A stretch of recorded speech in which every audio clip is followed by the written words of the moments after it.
Well, hey there, guys, gals, and non-binary pals, and welcome to day 2 of Roll Stars, where we will be not only eliminating more teams, but seeing more rolls as the solo laners are going to be joining us. It's Gore. On the desk with me is going to be J-Mac. It's me. And I think we're in for a really interesting day, because not only do we get the solo laners back in here, we've already had one role, have to pay respects to the supports, eliminated just last night.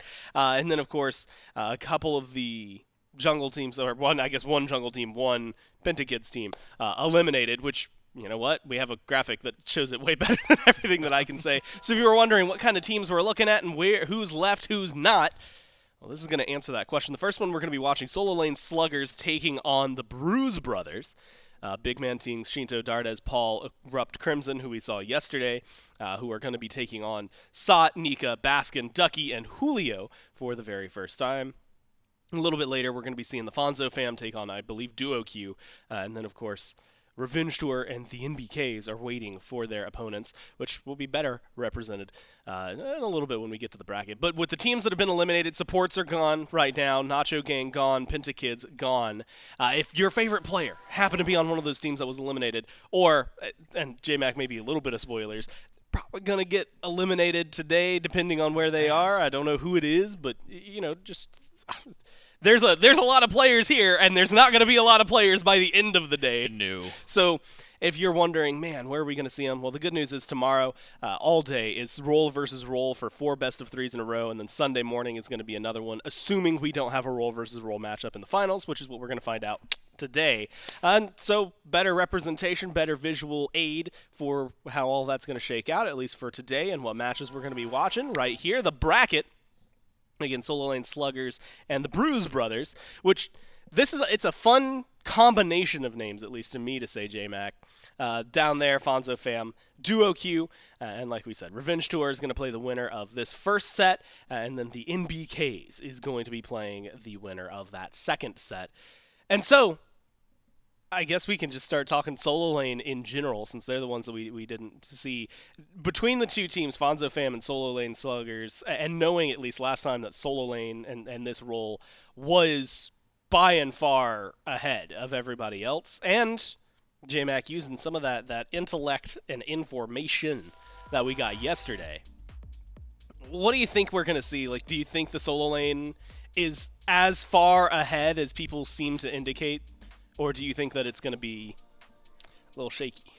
It's kind of hard to tell. I mean, Sololane has probably been one of the more diverse roles in SMITE's history. I mean, dating a little bit further back, and I say a little, I mean like really far back, the ages of Season 1, 2, 3 of SMITE, you would see things like mages over there all the time, assassins, hunters, just about everything could be played over into the solo lane. So you have a pretty wide god pool that you can kind of flex through. It just comes down to how good are you still on that flexibility and how good are you in the other roles. It's often talked about solo laners being some of the more mechanically gifted players over on that side, specifically speaking about SOT, who's been kind of praised as one of the top mechanically gifted players here in the league itself.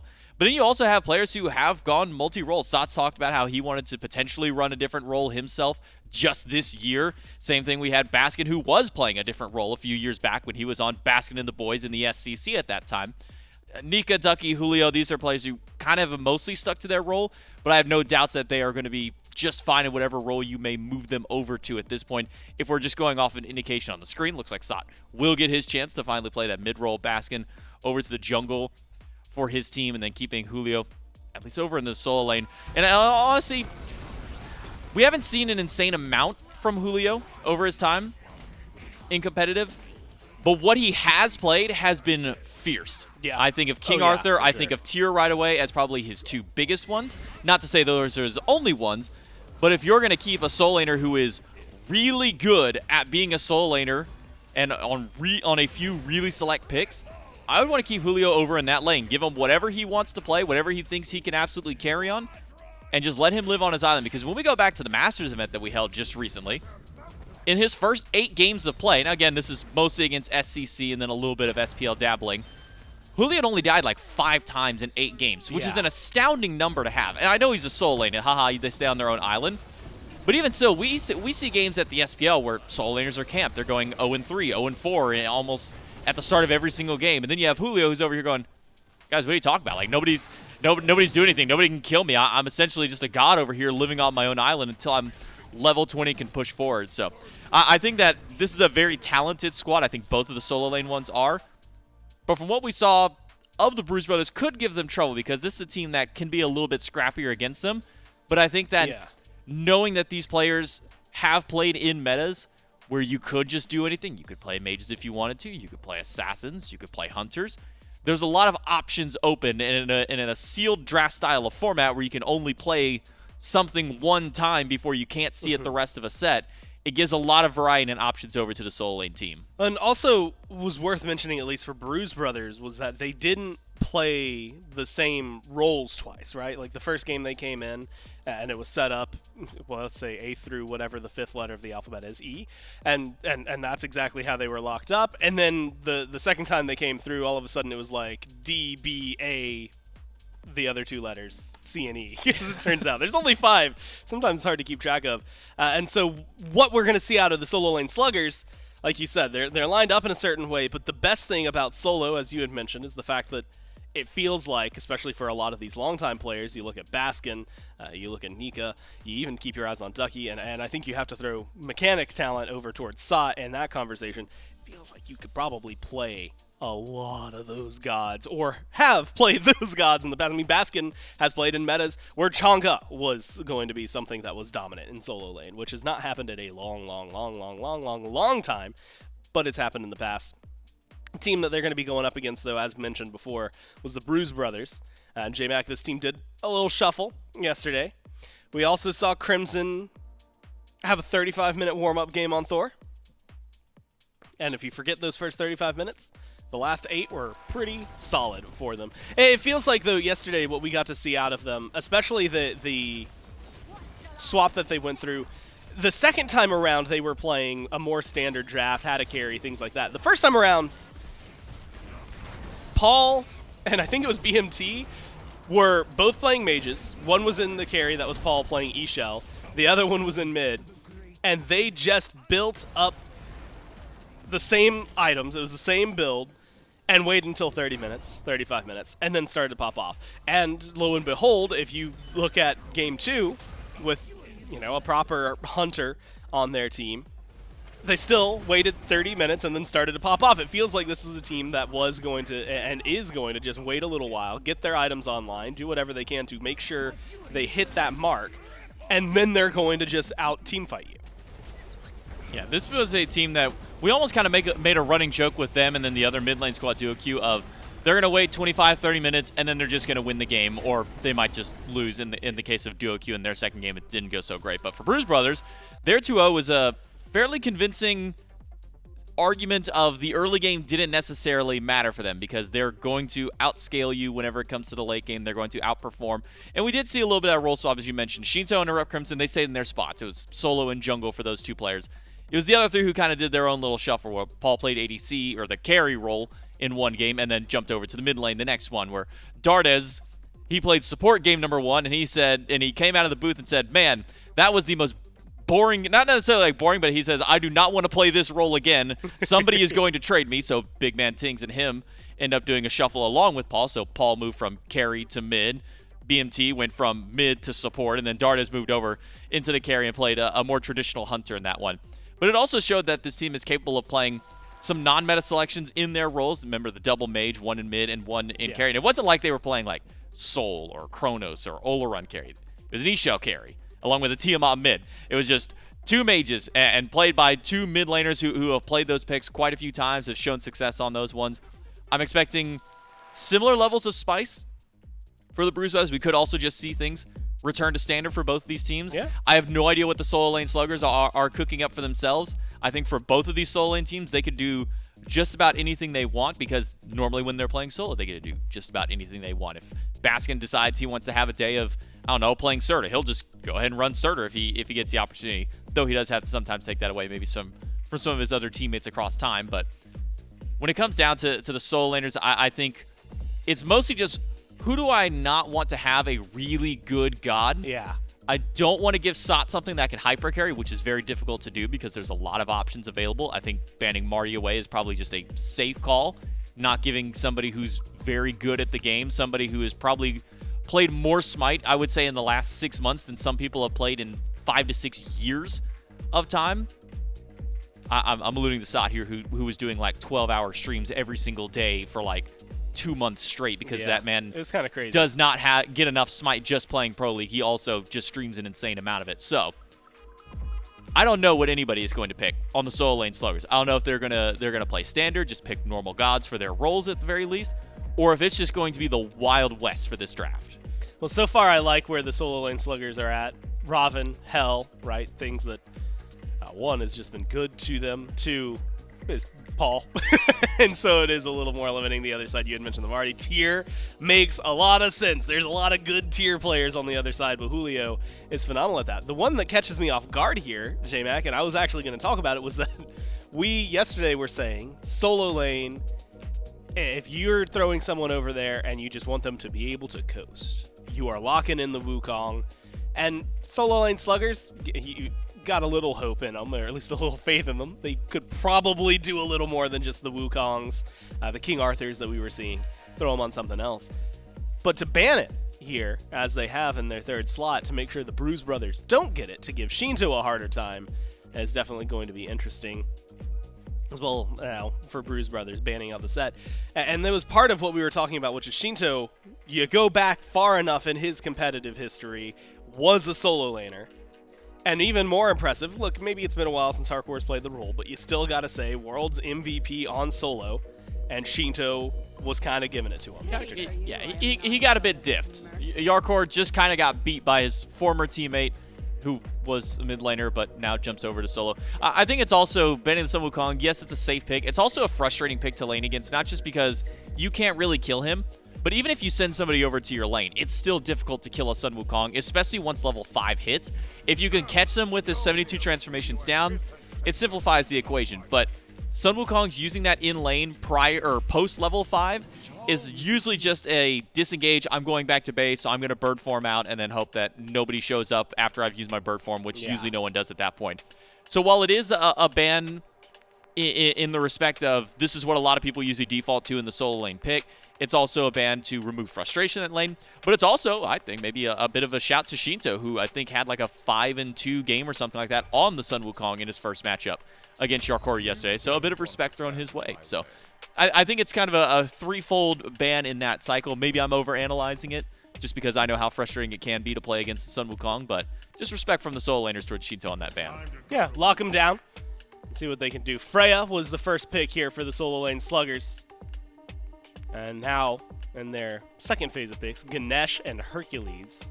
Which yesterday we saw Hercules in the jungle from Genetics, which that team's not here anymore, so you can do with that information what you will. Other side, the response, Thor, Hebo.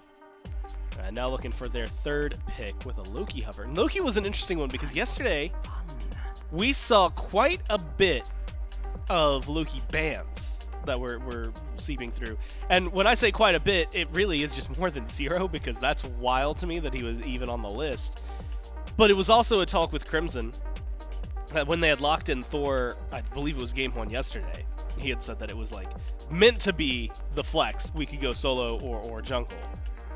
And in his words, he just kind of agreed to it, hoping that it was going to go solo because he hadn't played Thor in years. Instead, it got thrown into the jungle form because Sheento decided to play, I believe, Wukong at the very last second there. Now, though, with a Loki locked in, we used to see him solo, not as much with since the decoy changes years ago, so yeah, primarily. It feels like this is going to be Thor solo for Sheento. That being said, that doesn't necessarily guarantee where the Loki is going, though he feels good in the jungle from what we've seen, at least out of like Johnny's play in Europe.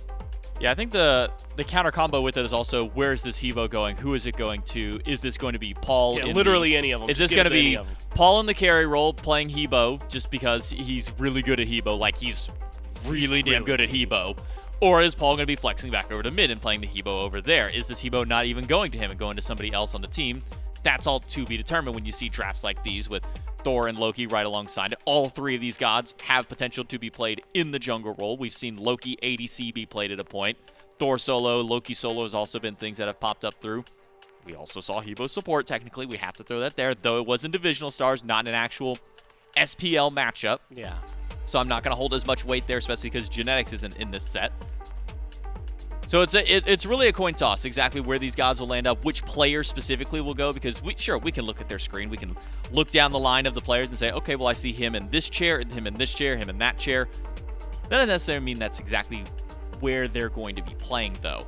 So things could definitely change just on a whim they're more at a like moment's guidelines notice. than rules, right? Yeah, like they can weave through. Look, rules are meant to be broken sometimes, and that's how the Bruise brothers win. Because I think they're one of the only teams, if not maybe the only team, who actually made role swaps yesterday. I think everybody else played the same role that they did from game 1 to game 2, and if it made it to a game 3, I think Bruise brothers are the only one who made any kind of changes from game 1 to game 2. Well, bans came through. Ul, Naja from Bruise Brothers, Ares, Aphrodite from Sololane Sluggers. You know what? I like how it's written. I don't see a lane there. I just see solo. Well, the full name is Sololane. It's just how it is for them. Bruise Brothers, though, now looking for their pick.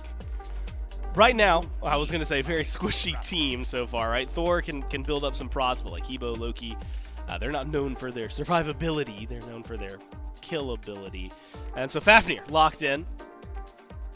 And JMac, in an ordinary world, we will see this alongside maybe like a double hunter or a lot of just auto attackers in general. Still actually looking, again, dependent on what their carry might be. Hebo could be going mid, could be doing what they did yesterday with the double mage composition.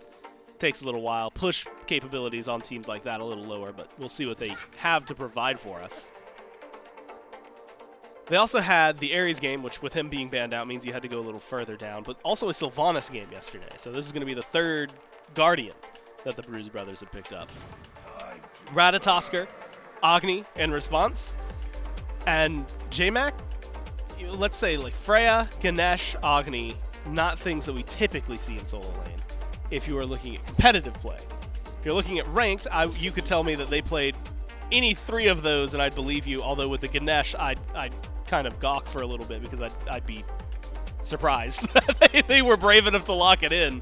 But Rat, Hercules, it just feels like the Sololane Sluggers went for a very standard comp, one that's going to do well and scale well into the late game, have a lot of control.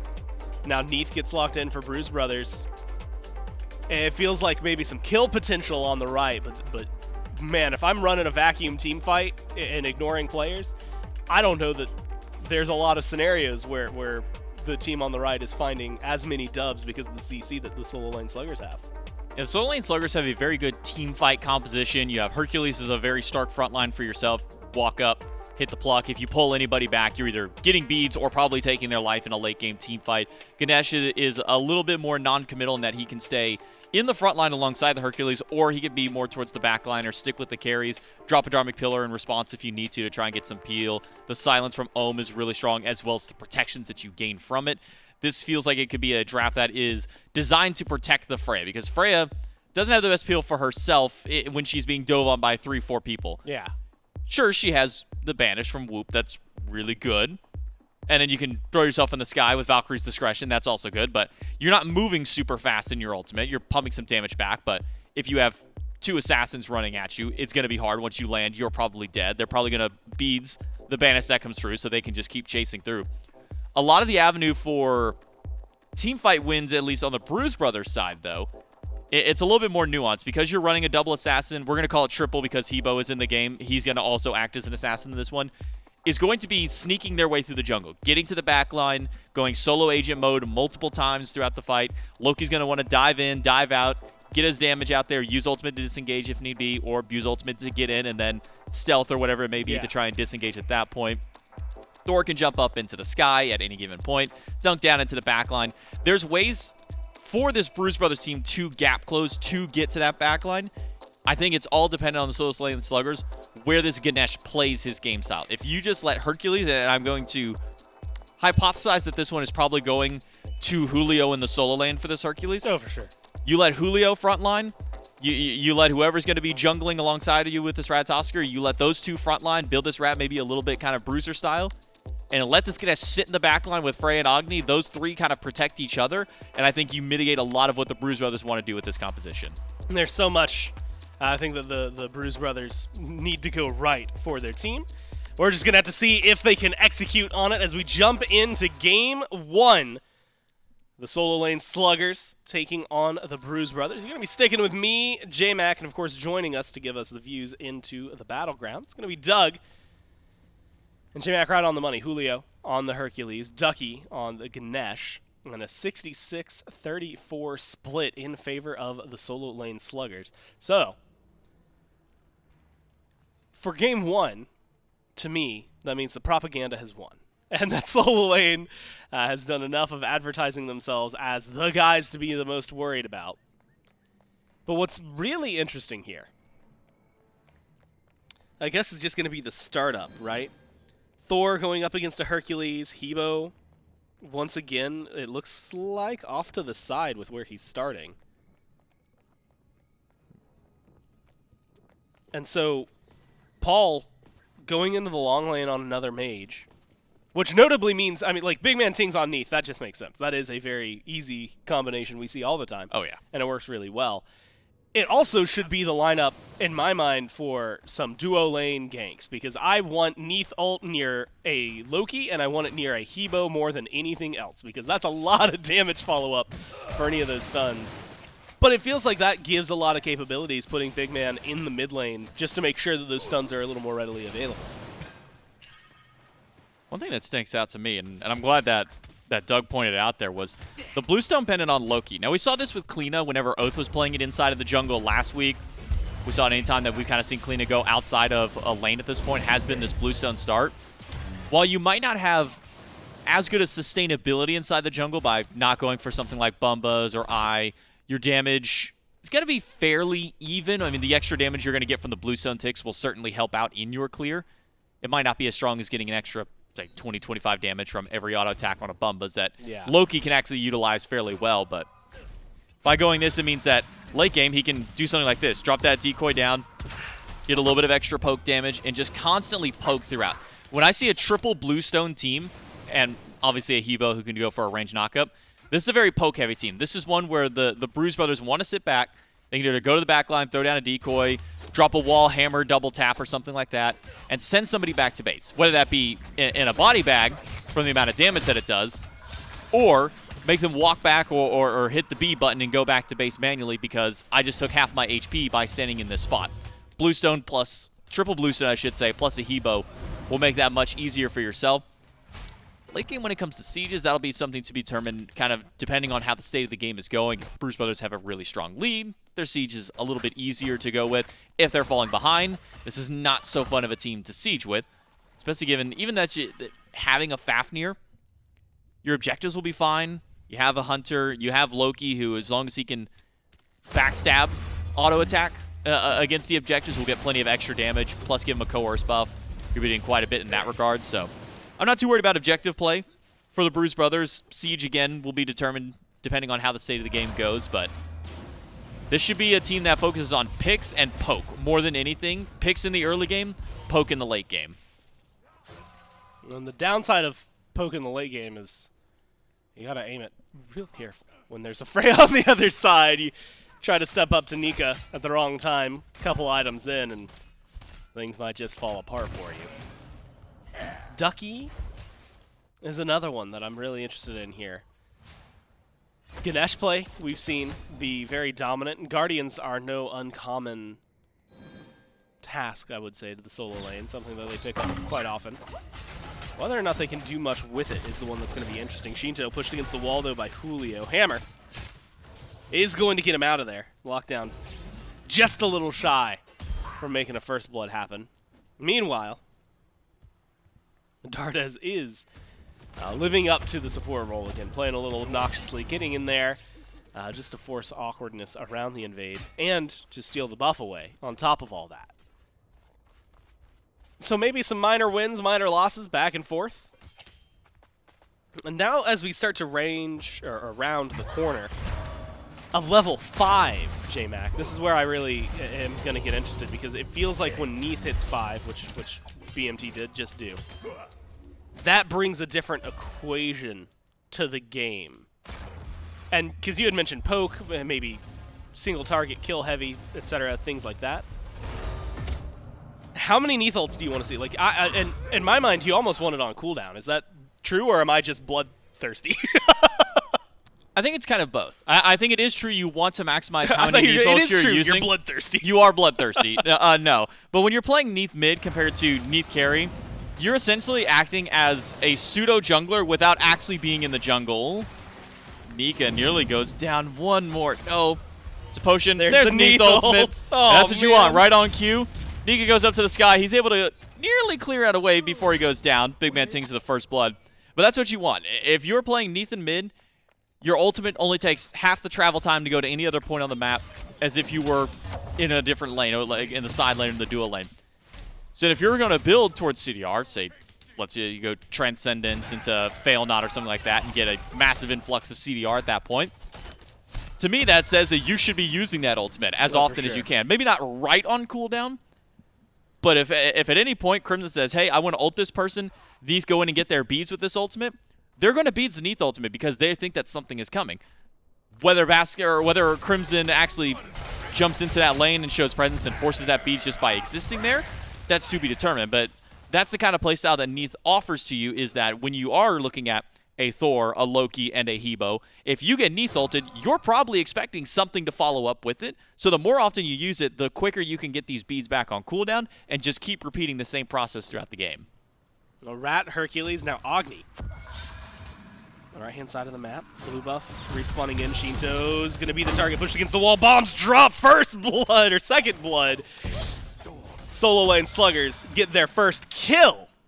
And it is a pretty heavy investment, J-Mac, over on the right. But it's a kill nonetheless, and on to Sheento, who's been controlling that lane well. Plus, they get the blue buff. And the purple buff, if you're really going to be counting up all the steals away. So Sololane Sluggers, small lead, answered back by Bruise brothers. Kind of blows me away. I guess it's just the first blood bounty. 400-ish gold in favor of Bruise brothers. And all of that from that Neith ult on to Nika. And that makes me think we have to start watching the Ratatoskr. We have to watch Baskin, pretty interestingly, because he is the one, alongside Julio, at least when he gets aggressive in lane, who is dictating where these fights are happening. Baskin with the semi-global ultimate and a god like Ratatoskr, you really do control the pace of the early game. And then late game, you are almost like a facilitator, especially if you build a little bit more bruiser. You can be that extra front line to go with the Hercules. Otherwise, you are that solo agent. You're trying to find the pick in the back line. Not the easiest targets for a Ratatoskr late game. Neith has decent mobility. The backflip's fairly easy to chase as long as you get it before that. But another Neith ultimate means Nika is in trouble. It doesn't have anything except ultimate to get out. He's going to go up. A little bit of extra damage up against Paul. It's not going to create too much for them. Baskin's in a good spot, has ult, but it's going to be too late if he went up for it to try and get anything happening there. Meanwhile, I'm actually pretty perplexed. I want to say, and I'd have to double check which it was, but SMITE has gone towards mages in solo. Likes playing them. Merlin and Morrigan, I think, were Merlin these and two. Morrigan, and they weren't, like, one did win. I know the other lost. They both weren't really successful solo lane, though. And so it is nice to see him maybe get that, like you said, that flexibility going in towards mid, which is something that he has wanted for a little while. But this Agni has been very disruptive when we get to see it. It's just the ifs and wins and hows from when it's showing up are a little few and far in between. But he had a good rotation over. Even a transformation now from Dardez. Being aggressive onto Nika, forces the bead super early. Baskin comes in, goes for the stun onto Dardez. Dardez now locked between the two of them, and they're going to pick up that kill. Up into the sky goes Baskin. Knock up, juked by Paul. And he's going to walk slowly under tower, but banish Dharmic Pillars, and damage is all there. Double kill for Nika, and they set themselves up 3-1. Dardez makes the unfortunate error of deciding to jump in against the Freya. ErupTCrimson nearly goes down. One more tower shot would have done it, but able to get the ultimate and just in time to escape that final shot. But therein lies one of the downsides of a Fafnir. You get that transformation, you get the extra stun in your kit from your leap. But then you don't have a way to get out unless you de-transform, and you hope that your stun is back up in your other stance at that point. Dardez obviously doesn't want to try and stand still to get away. Sheento, he can only stand still trying to go up into the ultimate, but quick collapse in by SOT and Baskin. I said that Baskin controls the pace of the game, but it really feels like SOT is acting as that extra jungler for their team. While Baskin gets involved over on the left side, SOT has really been controlling the right side of the jungle, rotations over towards Sololane to make sure that Sheento either can't get his blue buff or, in this case, can't even survive inside of lane. And it's really allowed Julio to just take a nice little lead over Sheento. 2 levels already, 9 minutes in the game. And Julio hasn't even gotten one of those kills. They've just been assists. But they've been kills up against his lane opponent, and usually right at crucial moments of farm when a lane, a full wave of minions is pulling up, or at a blue buff to be able to strip that one away. So I like what SOT is doing on this Agni. And even more so, I love what Ducky's doing with this Ganesh. And that's a great shot from Nika up into the Valkyrie's discretion. Just to force Paul, I guess, into death with that shot. And like you said, Ducky, the Ganesh, the Dharmic Pillars, on point, locked down, solid for him. And JMac, it looked like it was going to be back and forth. Maybe Crimson can find something to keep it. So great Neith ult coming down mid to lock him in place. Crimson gets the damage necessary. Sheento gets 1 tap of the hammer and a little bit of the spin. They only pick up the 1 kill in mid, but it's on to SOT, and it's a nice way to right this ship. 5-2.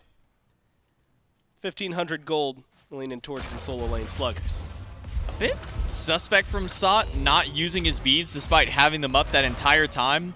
Maybe was expecting a body block so he didn't get hit by the Neith ult, but he gets stunned by a Loki and then by a Neith. Probably should have used those.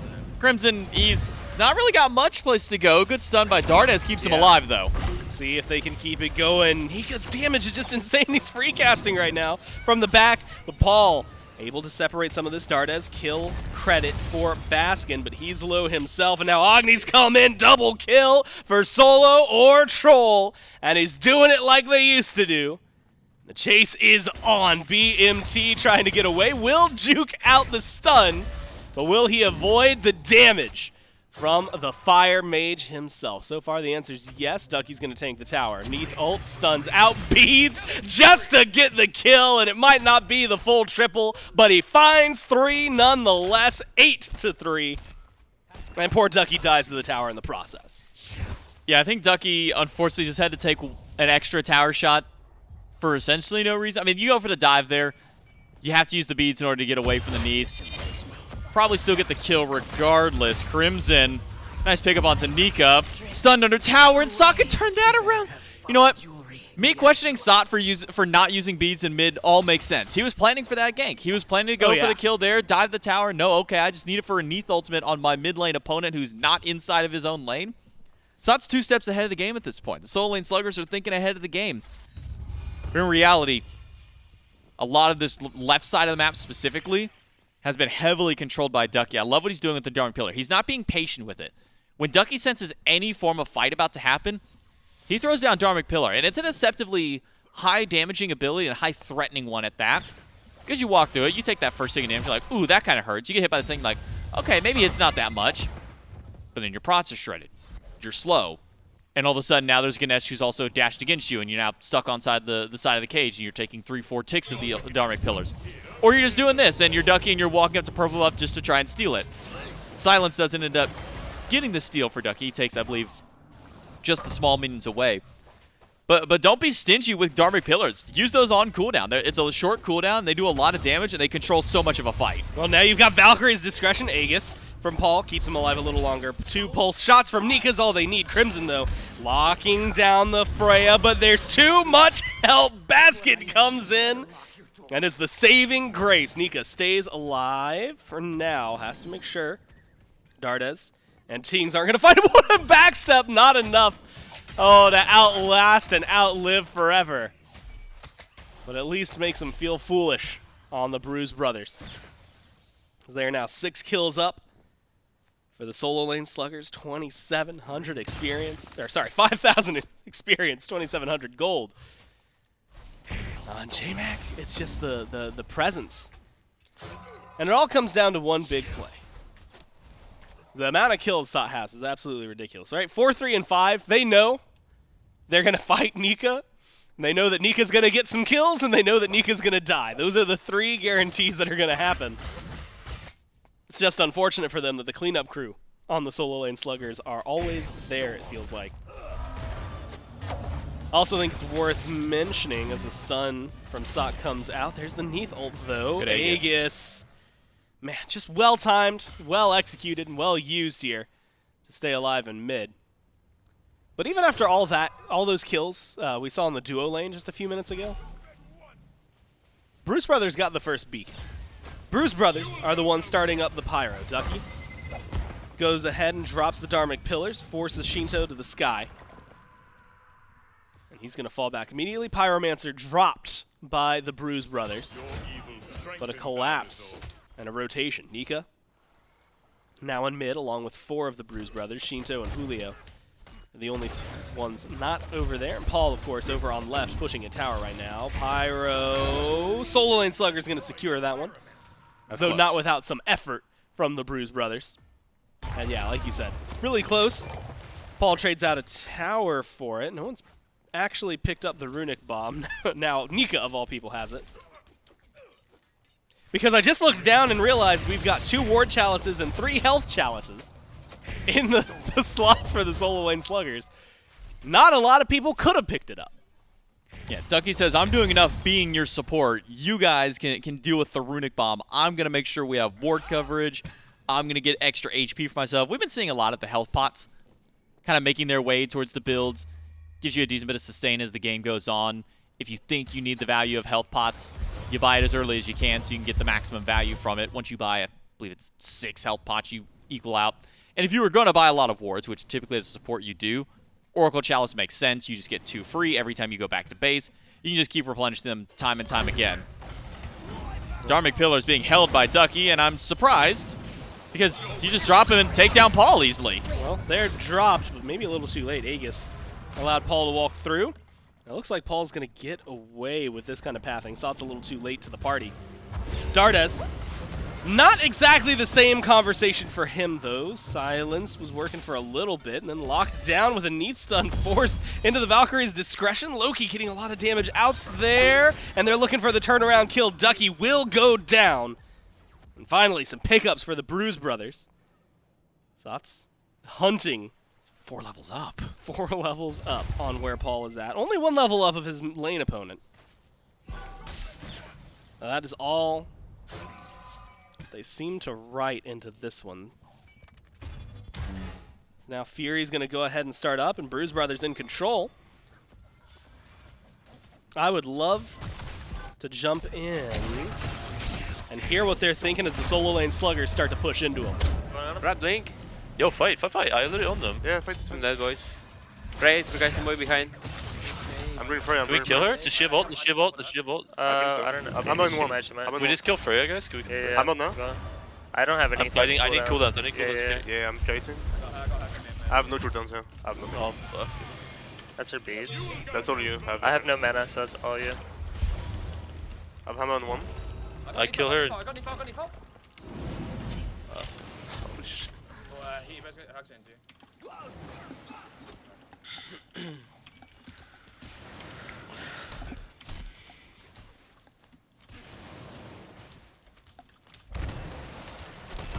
Oh, fuck.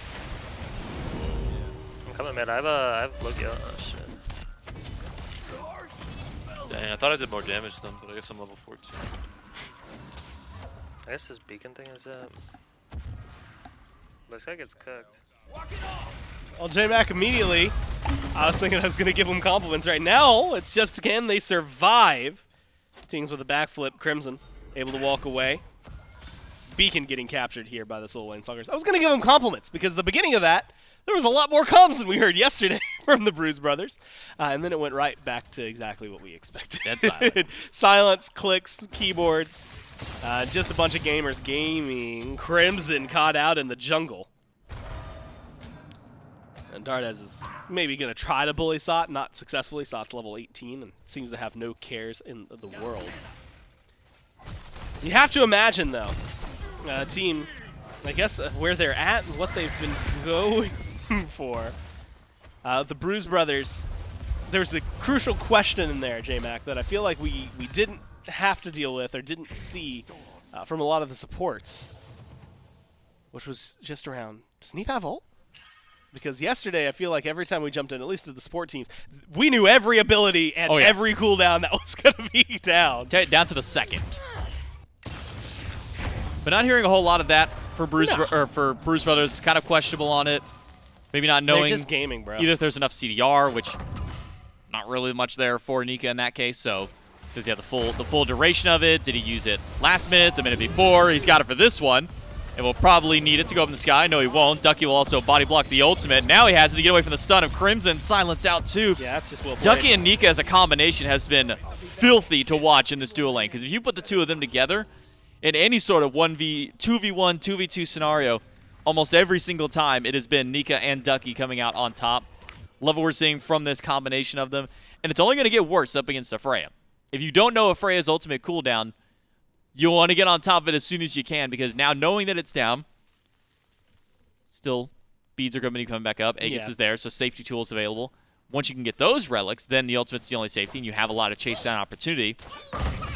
But Freya's going to start hitting a whole lot harder, and I think Paul brings up a very solid point that he brought up during that last little fight was, I thought I had more damage, but I'm only level 14. He is not getting the same level of farm he would as a Hebo mid. Well, Darwick Pillars dropped in mid. Tingz deleted from the board. Dardez now locked between 5 solo laners. The transformation just buying time, and it's not enough.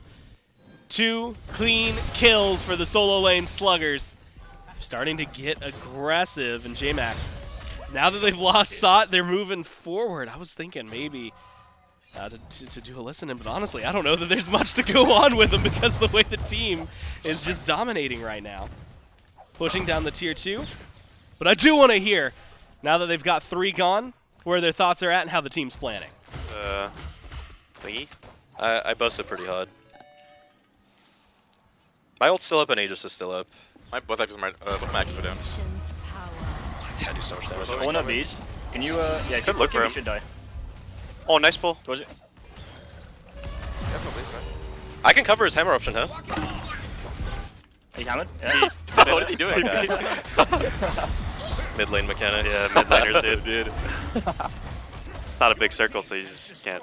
I'm just gonna auto aim. I'm gonna stay out till 20 and then we can pull FG. Yeah. Sieging actually won't be that hard as well when I boom boost. Like I'll do a lot of damage. I have Soul Reaver now. My starter.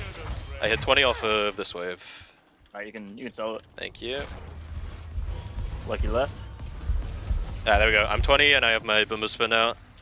You're gonna push right, Baskin. You're 20. Yeah.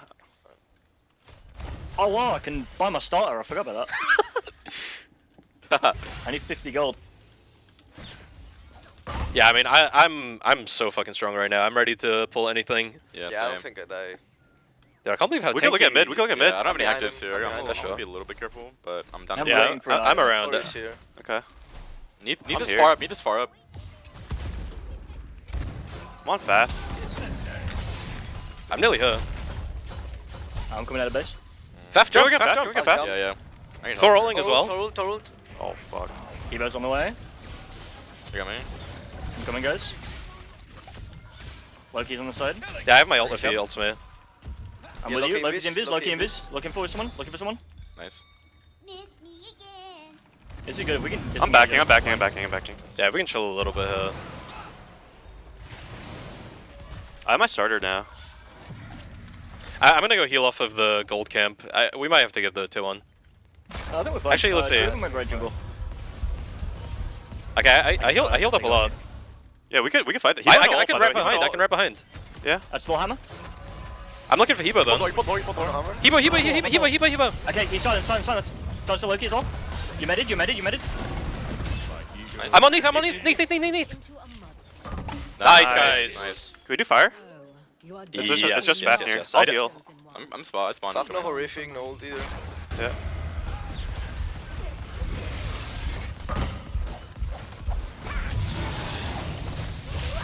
Holy shit, you kind of shred this. Yeah, What the fuck numbers. is damage? I do 100 extra damage in auto. My god. I rub as well. as well. If this guy shows up, we kill him as well. I'm gonna banish him.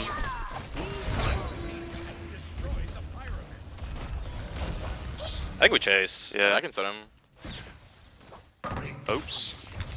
I got my too soon. Nice. Nice. We get this. This unleashes, right? Yeah. Yeah. Yeah, it is. Okay. Well, they're getting the Titans. There were a couple, J-Mac, there were two that were really funny to me. One is everybody super hyper serious, fights in mid, and you just hear Ducky go, "Hey guys, I'm leaving base." And the other, of course, is oops at the very end from Baskin. I got stunned, whiffs, just a little oopsie daisy. But great plays from the Sololane Sluggers, and great communication all around. Also, the shot at the mid laners there, a little bit of shade Oh, thrown. yeah. Yeah, mid lane It's not a mechanics. big circle. And that's the banter I've been looking for when it comes to these comms. You know, when I'm listening in and you're going against another role, I want to hear a little bit more of that smack talk, a little bit more up against there. We heard it yesterday up against the Hunters, or I think it was specifically against Snoopy, who's I guess technically a mid laner, whereas this guy used to be a carry, this guy used to be a Hunter player, having a little bit of smack talk and fun there. And then now from the Soul laners also saying it towards the mid laners, you know, if it's not a big circle, they're just kind of auto-aiming, doing whatever, not able to hit anything. That's kind of fun, I like hearing in the communications, but the Sololane Sluggers, even despite all of the fun comments made through there, as you mentioned, very serious comms as they're doing their mid lane team fight, calling out their target selection, Ducky calling out, "I have relics for you," even though he immediately died like a second and a half after popping his meditation. So he Ducky got like also saying, "I forgot I could get starter." That one also got me because as a solo laner, you're not picking up the support style items. You're not picking up Lanos, you're not getting War Flag, you're not getting, you know, Compassion or anything like that. So you don't think, oh man, level 15, I can pick up my starter. Every support, that's ingrained in their brain. They're sitting there going, man, I'm level 15, why can't I upgrade this, you know, this pendulum right now or something? Ducky just showing and remembering, oh yeah, I can pick this up. Normally all my stuff is locked to level 20. A lot of ults committed towards Baskin, but Baskin's got one of his own, and so does his support. It makes it up into the air. Dharmic Pillars dropped and in surround. Baskin going for the knock-up onto Dardez. Stun immediately. They need Nika for damage, as we saw a little bit earlier. They're going to have that in spades the minute they get into the line of sight of the Freya. Slow DPS and retreats from the Bruise brothers. Chaos Titan goes down. Remember, Fire Giant still on 4 for the Sololane Sluggers. They're starting to siege up over towards left. J-Mac, all they need is a step forward, maybe even a blink in, knowing that one's going to be up. They've got the Titan. Stun from Sot opens up kills onto Sheento, or at least damage onto Sheento. But they're focused more on the tower. Successfully get that, push with their Titan a little forward.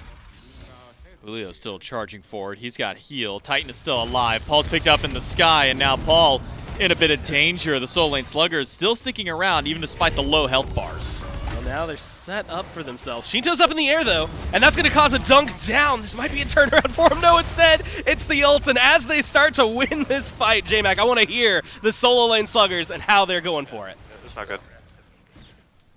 Loki ult's down, right? I still have base. Is it? I don't think He's so. probably coming back up. He has low CDR. Dude, if he goes in, we're Jindis? chilling, I think. I hit him. He's on blue or purple. I'm just on back. Hello. I think Loki Loki in will still base. up. Here. Yeah. I don't know if I he's I heal so much off of camps, holy fuck. Dude, Bluestone's killing me. OP item. Yeah, for real. Fire Honestly. coming up. Fire as well. Yeah, I didn't. I'm gonna have Rod for the next fight, so it'll be even easier. I didn't use any relics either, so I'm Nice. super strong still.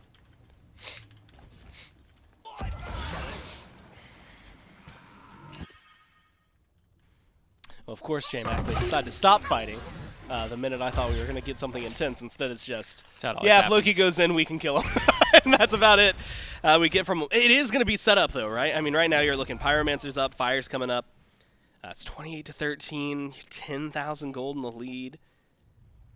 It feels like the Bruise brothers have a lot to try and figure out. I'm just now realizing Sheento's 0-6.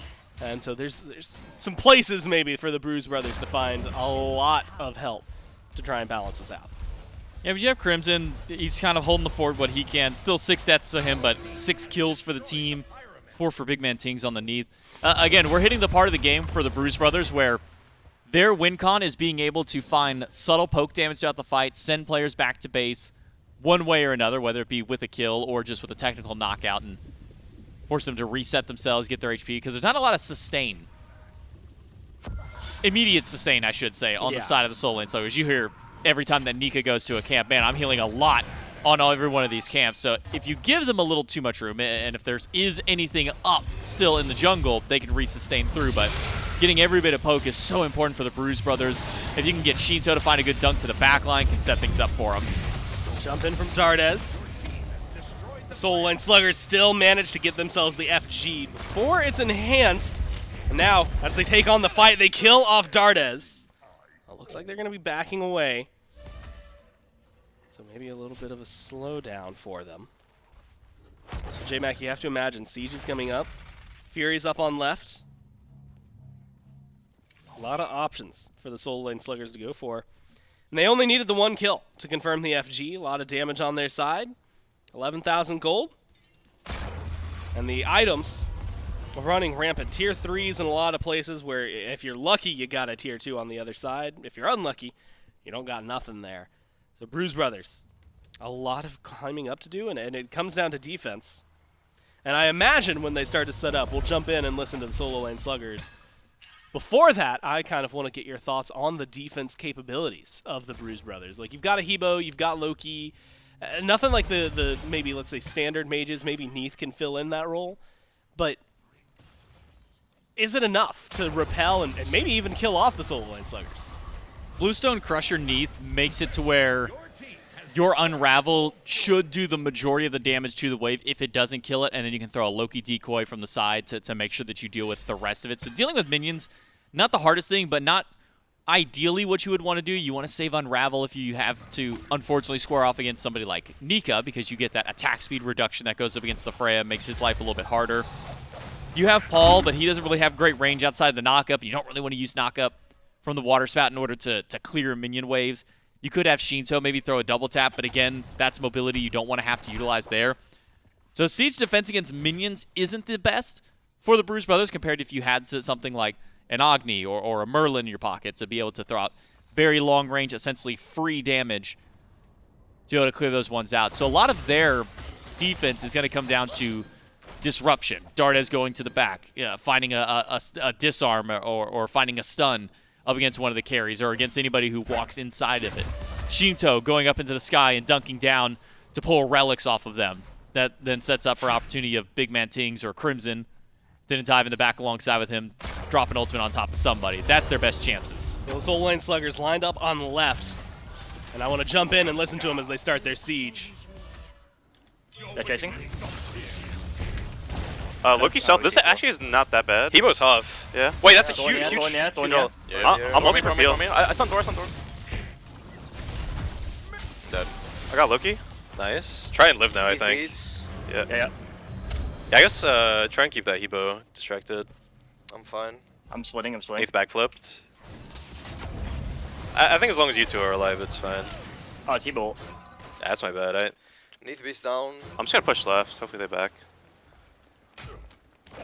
Well, I didn't use the relics again. Are they? They're pushing Okay, mid. I'm backing. I'm backing. I think you could push left. probably Yeah, get that. Oh, Hebo Hebo, yeah, Hebo though. missing. Yeah. Hebo no. I'll be up he's in. gonna chase me out. I think I'll be up in time for mid. He's stopped. Okay. We get a Ven then. He does have Sundust. Yeah, I have ult and double relic. If they go too hard, we definitely fight.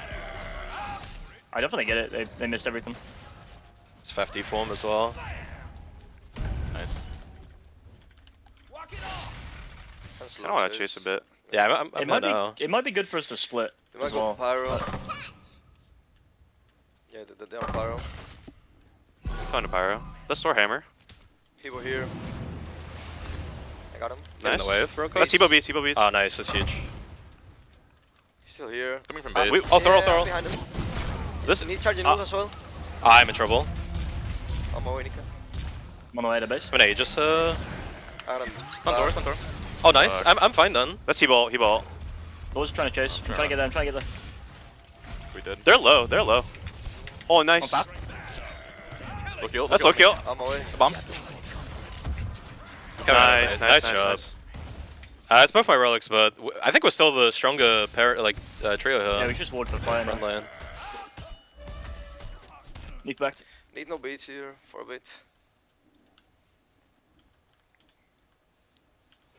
Probably do this. I can't grab this one though. Yeah, I'll pick it up, unfortunately. Loki invis. Wait, Loki Byron, yeah. I'm gonna get wards and then back this. Jesus, that blue Oh, stun that damage. Loki's so annoying, bro. Yeah, I'm backing.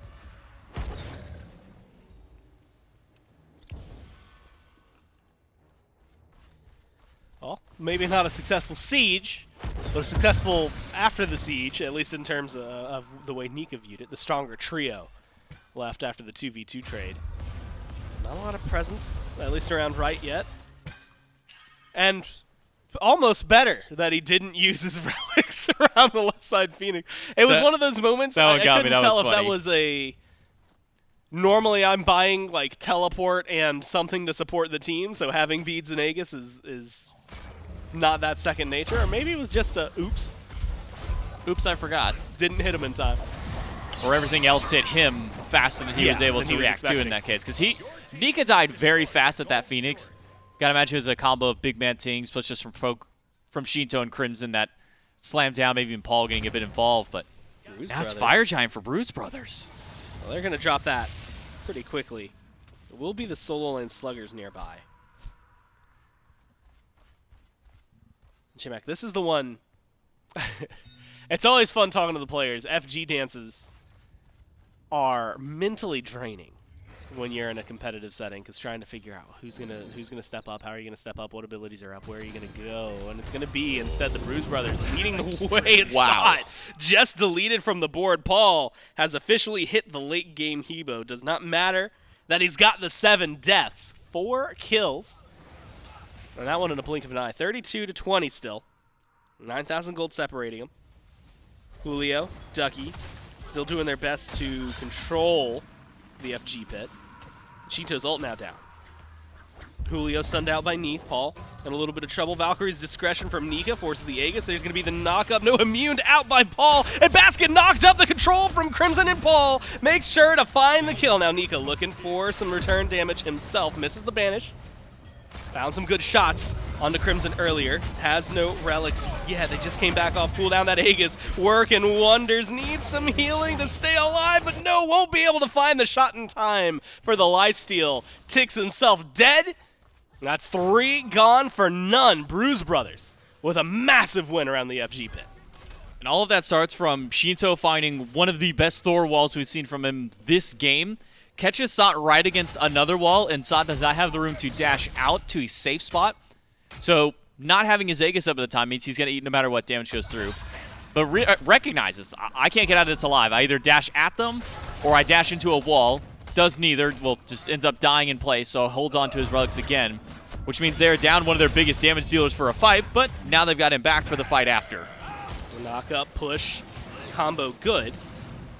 Damage-wise, though, there's not really a whole lot of follow-up. Sheento's in the air. And it's a drop down onto Sot. Beads is out the Neith stun. Has to Aegis here as well to stay alive. A lot of damage thrown towards the Agni. Baskin comes in, knocks up 2, stuns 2. But unable to find too much. J-Mac all this time. Fire Giant enhanced and waiting in the pit. Unpulled by either team. It's going to be a retreat from the Bruise Brothers. A reset from the Sololane Sluggers. We have to take in Relic Economy, Ult Economy, and a whole lot more as we are looking at what's probably going to be a 39, 40-minute Fire Giant fight between the two teams.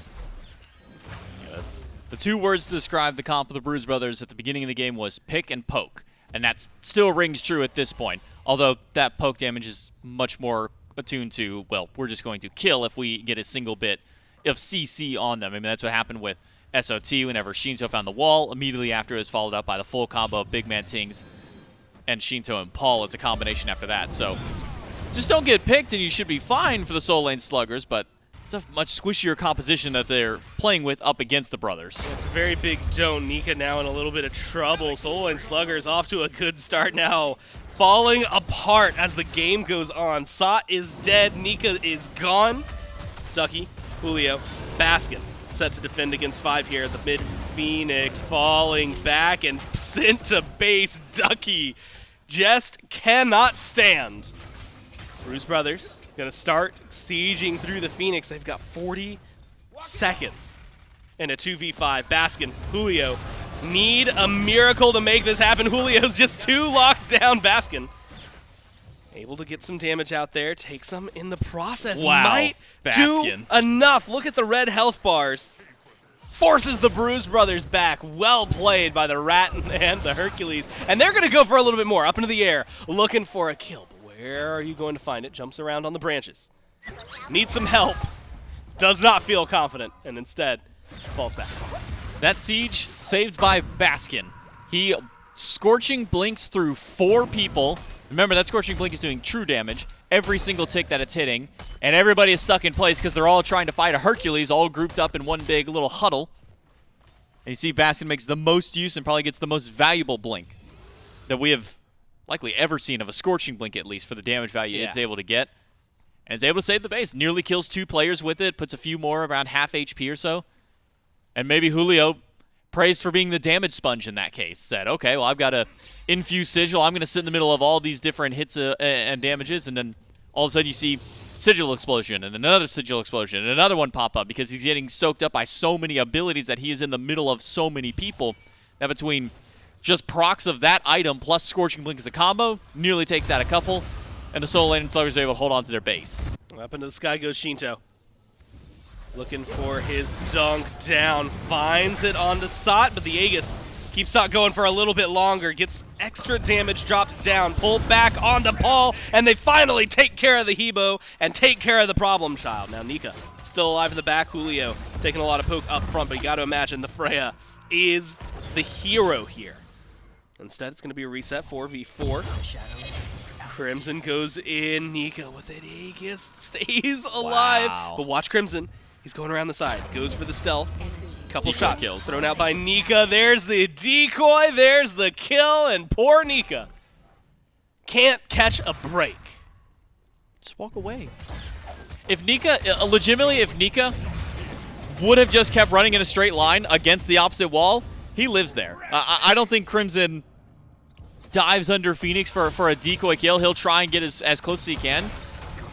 But if Nika just stays against the far right wall, he doesn't need to worry about the Loki at that point. Decoy kills at that HP no matter what. You get hit by 1 tick of it, even if there wasn't a Bluestone and a Crusher and a Heartseeker, you're still dying to that.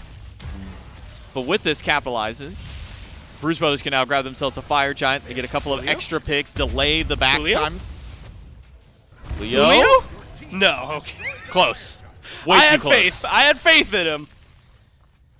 And like you said, maybe way too close. I can't believe he got to walk just straight into there. That's EFG for 4 now on the Bruise Brothers. And J-Mac, like you said, taking advantage of an opportunity, right? Opening up the conversation for him. Nika's back in a few seconds. Baskin a little further behind. And then it's up to defense now. I can't believe we get to have 2 defense conversations in the same game. Because the shoe's on the other foot. If you're looking at the Sololane Sluggers, it feels a little more standard to what we would expect for a team defensively, at least. This is a very easy comp for Siege defense. For one reason and one reason alone. You have Agni. His ultimate only costs him That's pretty 10 good. mana to fire, does 600-700 damage plus to minions at this point. And you can fire from pretty long range. You're going to clear out minions, no problem. Oh, and by the way, you have 3 of those that regenerate with this build. Yeah, about every, 14, 15 seconds, you're getting another one back online. Maybe even sooner than that. It'll be pretty easy as far as defense of keeping minions out. It's the remaining defense around that. How do you keep the Loki out? How do you keep the Thor away? How do you keep this Fafnir? Haven't really been able to deal with the Fafnir too much. Their answer in the past has been as soon as Dardez jumps in, everybody just dogpile on the Fafnir, but he's very tanky now. Has a lot of protection to his name, deals a bit of damage, has great follow-up. I do have to highlight Sheento in that last team fight, though. Goes up in the Thor ult, trying to dunk down and maybe cut off a path. I don't think he was intentionally trying to hit SOT, but Sot dashed against the wall and then got caught by Anvil of Dawn, which started a whole chain of effects of going downhill for the Sololane Sluggers at that point. But I have to throw that shot there before I forget about it. It was a great play by Sheento to turn that fight. Well, the Bruise brothers starting up their siege. Defense being held by Sololane Sluggers, but as the mid laners start to approach it, let's take a listen in on their comps. Yeah, our damage bad, our damage bad. Let's get Ganesha ult though. Let's get Ganesha ult. That's true. They're not here. I'm running ult. I'm running ult. Okay. Rat's poked. Let's him in. Yeah, we Remember, got this Agni no beads, Agni no beads. Alright, we're coming mid. one. I can ult first on maybe. They banish me? They might don't man. Oh my god, that's huge damage, huge damage, huge damage. I'm multi, but I don't think They're gonna solo, die. they're solo, they're solo, they're solo. We back to this. Back to this.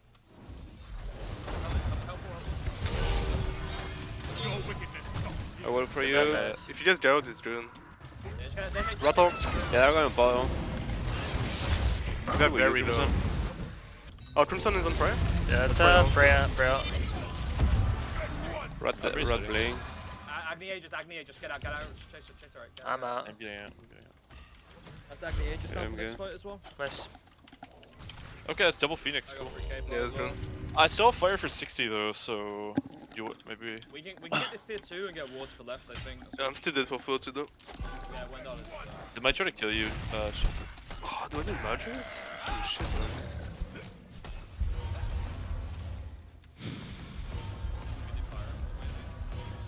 So a half and half successful and not successful. Get 2 Phoenixes, lose a lot of players in the process. J-Mac, the team's focused. They know where they want to go. The one thing I latched onto was, I think it was Crimson. It might have been Dardez. But they were just dropping information that everybody already know. They kept saying they're solo, they're solo, they're solo. Like, we already know that. Yeah, all 5 of them are Yeah, solo. that's like the whole point. Yeah, it's their team name. Is he just shorthanding the team name? It's like, yeah, that's When we that's talk solo. about cluttered comms, okay? Yeah. we were making jokes about supports just giving a ton of information, no matter how much of that may be relevant. That was just a lot of irrelevant information. We already all know that they're solo laners. We know that it's a solo lane team, and that every single one of them play that role. But jokes aside, there, that fight, at least for the Bruise brothers, starts out in their favor because they get Ganesha ult for essentially free. It kind of just gets dropped there by Ducky to try and keep people back, but Nika gets hit by a Sunder. He's not going to walk forward. He doesn't want to take that extra % damage from anybody on this team. He's a very squishy god on this Freya, so Nika loses out on a lot of his value in a potential fight. Julio, as long as he holds on to Boulder, he's always got some kind of clear potential, some good poke. It's a very short cooldown on that ability as well. Love what we've been seeing so far out of Julio. Maybe a low questionable on the build, seeing the Berserkers in that second slot, but makes sense. You drop low, you get a little bit of damage mitigation. Sure, your attack speed, that's not as relevant in this case, but then immediately going for a Wing Blade after, seeing the kind of slows that are out there. You get hit by a Hebo Carpet, now you're not worried about it. Now your whole team is moving fast. You can just go right past the carpet. You get stunned by a Fafnir hammer, all of a sudden everybody's moving a little bit faster. I like the change up in itemization for Julio. Again, not saying that Berserker Shield is a great item for a Hercules, because it's one you typically focus more for your autos, but the damage mitigation whenever you fall under that health threshold, which he's falling under very often, is going to help him be a little bit more survivable. We're 47 minutes into Game 1 today. 35-28, only 7 kills separating them. Gold negligible at this point. Everyone's full build, upgraded relics. So J-Mac, the next fight. Massive for him. Sololane Sluggers getting aggressive. Let's listen in, see how this team is starting to approach their FG. One of you come back, one of you come back. Yeah. I think we can 4-man defend it. Dude, this Loki is so fucking annoying. You want me to look for the Loki or? If you can find it, it's pretty difficult for you. Yeah. As a wave in mid as well. They've pulled it, I think. Thor's on the side. Remember that guy no beach, can you whip him? I'm not in Loki, armor can I? range, Ducky. I can come to this. Fine. Loki is missing. Loki in this. Are you guys good? Well, We're fine, yeah. Okay, I'm gonna slow defend left then. Loki here. we could just get our Phoenixes up and fight in base if you want to do that instead. Lucky I here. kind of need to reset. I'm fine with either one. I don't know. I think it's gonna be Yeah. hard with a 4-man. And that comp like does similar to us, right? Like the tanks just you guys can't really do much walking on by yourself. Are they on it? Yeah, Yeah. they're probably gonna do it. Okay. Thor ult? Thor ulting. It's like 10k. Yeah. Yeah, I think just give it up. I think when they go to siege, we just leave one of the Phoenixes and just ult in a lane and surprise them maybe. Yeah, I think we should. We all have relics up. Yeah, I mean full build. Alright, they're gonna split middle left. At this point, if we get a few kills, then we're in a spot to end. So. Yeah. That Faf and Thor should be a free kill. I don't know if Thor would be back up by now. I have 3k pot on 100. Yeah, I got my 3k defense. I got 500. Thor's walking on blue play if the Agni stun. Yeah, On my way. They might look for a quick Neith ult. Loki might see me. It's unlucky, it's unlucky. Oh. It's unlucky. Nice. Loki ult. That's Loki ult, I think. Don't chase, don't chase. I have no Fucked bombs. up Fav. At the back. I have ult again in 40. It's not Okay. a long cooldown. Perfectly fine. I have a whoop in 4. I can do it Loki's again. staying. Thor hammer mid, Thor Ult hammer in mid. 30. I get a whoop on Fafnir maybe? No. Nice try, nice try. I got another one in 10. Ult in 20. Yeah, they're splitting. I'm gonna Yeah. have ult by the time they push in. They have Neith ult, yeah? Yeah, they Yeah, do. they They will. do. I'll defend split. Yeah, ult in 10. I'm looking for a stun here. Nice stun. Great keep up. That's damage. Good poke. One mid. Loki style. I have ult again. Neith's charging ult. Faf. I guess I'm just gonna try and stay in front of you guys. If Neith ults me, I'm gonna go straight back to base though. Yeah, I'm trying to block it. Good poke. That's damage. Could all in on mid, by the way, with my ult. Neith charging. Thor wall. At the back. Neith ult on me. Alright, I'm just gonna back out now and heal. Yeah. I'm Neith 1 HP, backflip. I'm 1 HP. At the back, at the back. They're getting mid, they're getting mid. That's fine. They're Fab pushing. ult Neith and the red. backflip. Neith the backflip. Loki's in I'm in between. base. So much damage. So much damage. Look at right. Look at right. Look at right. Nice. Faf. We're coming, we're coming, we're coming. Lock up. Oh, nice. I can banish again. Got him. Loki's on the side. Loki's on the side. Thor, He's gonna be Thor, Thor. I'm on Hebo here. Nice, Loki's low, nice. Loki's low, I'm Loki's on low, Hebo. Loki's low. Can we go I need Hebo? to heal. I need Can to we heal. I can chase. Yeah. I'm gonna come to you, Zia Zia. ult. Let's low kill, let's low kill. He's backdooring left. Zia ult. Hey, Do you think we can chase him in left? Yeah, we can try. Gap went right. We don't see where the is. Loki. No, he's 1 HP in mid, somewhere. Okay. Beats. Thor's here. Oh, found Loki. He just stealth. Thor's coming towards you now, guys. Nice. Wait, we can. Oh, he's in we can there. Yeah. Help. As he blink. Thor's coming towards you. He's gonna be 1 HP, man. Got him. Nice, Can we end? dude. Can we Let's end? fucking Can we go. end? Can we end? And mid. Yeah, and mid. yeah, yeah. Yeah. Thor hammer on green. Just spread for the wall and the ult. Yeah, I still have double relics I as have well. as well. Behind. We're fine. Just keep walking Yeah. forward. Yeah, just gonna arm. Keep going. Yeah, I have really good structure damage with the Bumbas as well, huh? You tank it, Julio? Yeah. Nice. That's not really good, but it's not bad. That's beads. Beats. Kill him. Silence. Nice job, Ah, boys. Shit, boys. Let's go. Dude, this hug performance was all-timer. Yeah, no, this is something It's kind special. of weird to play though. Holy fuck. Dude. That's the most cringe I've ever seen. Dude, That was pretty crazy. They nearly Mickey'd a win off of us, Yeah, man. That is seriously. actually criminal. That The lamest shit I've ever seen. Dude, he was just blue stoming for like Yeah, 450. Yeah, dude. Just walking around, he's invisible. Dude, you had defense at least. Me and Salt, we were getting cooked, dude. Dude, that must have. He Loki 2's you guys, and then Neith ults, and you're pretty much dead. Dude, the Neith ult was doing like... I think it took about 20 minutes longer than they thought it was going to. 51 minutes. But a Sololane victory. And J-Mac, pretty decisive fight there at the end. I mean, it is all about the chase, all about that control, and the communication, again, around the Phoenix, the retreat, like little moments like that where it's like, we're going to sack this, but it means we're going to get something bigger. Poke from side. There's just so much going on that side of the map that it was fun to listen to. And the crazy part about that defense on the right side is Nika got hit by the Neith ult, said, I'm going back to base. I need to reset. You see Sot at 10% HP. I need to go back to base. I need to reset. They 3-man start that fight instead. It's Baskin and the other two frontliners that said, okay, we're just going to try and get anything we can. You see Julio just W key forward after throwing a boulder and say, okay, we're going to keep Paul out of this fight. And we're not going to let him play for a moment. Paul's now out of there. And now Dardez is left sitting there just saying, what do? I'm just a Fafnir. I don't have leap. I've used everything. Dropped Armored Pillar right under him. The whoop combo after from Nika right after. And just the funneling in on one person at a time, able to win them out the team fight, and then also ignore Sheento as you just W key up the mid lane and win the game. Well, it takes them a little while to do it. If you ask the solo laners, which, as we heard, they almost Mickey to win out of them, but they didn't. Almost. So it's 1-0 for the Sololane Sluggers. We'll see if they can close it out in 2, or if the Bruise brothers have some surprises up their sleeves right after this.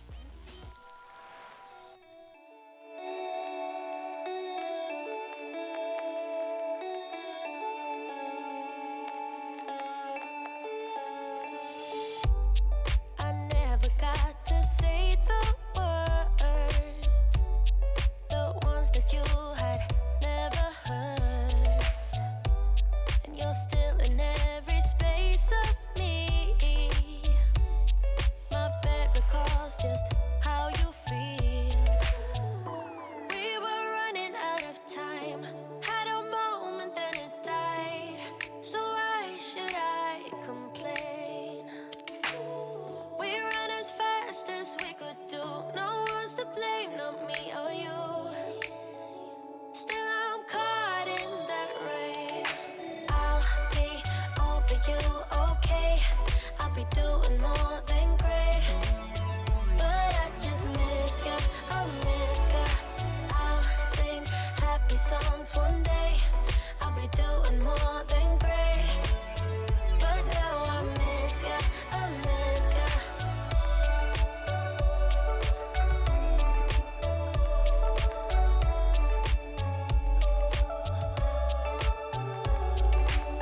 been more than great.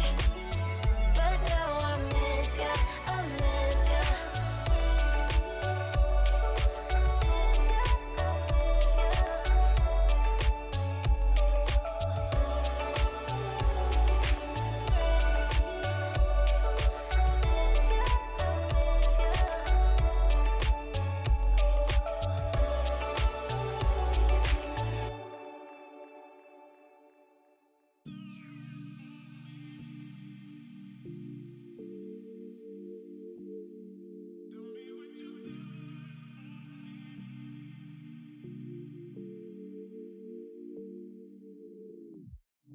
Baby, I see you hanging with your friends, chillin', day and night for days on end. Now you can't come see me tonight.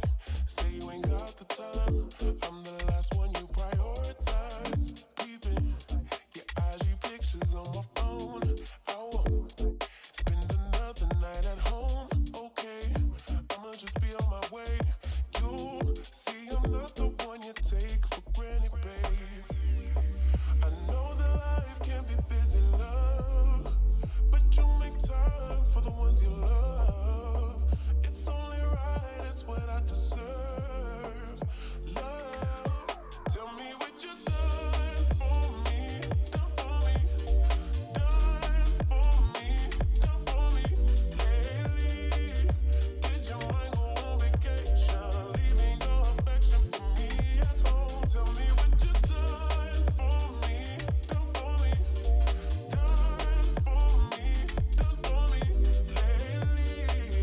With your heart and your attention, where's the kind of love that I used to know? Baby, so can you take me on a date? The simple things you do to make me stay. Now it's like you don't even try. I used to wonder why, but now I'm left with no more tears to cry. Master of life and death takes front stage.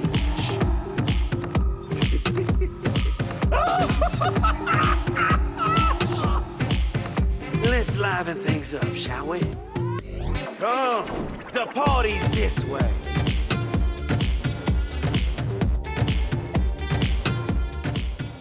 That's right. If you want to focus up, which maybe that's what the Bruise brothers need to do right now, then you should go to advanced.gg and pick up some of the Baron's Brew, which is over there on JMac's screen.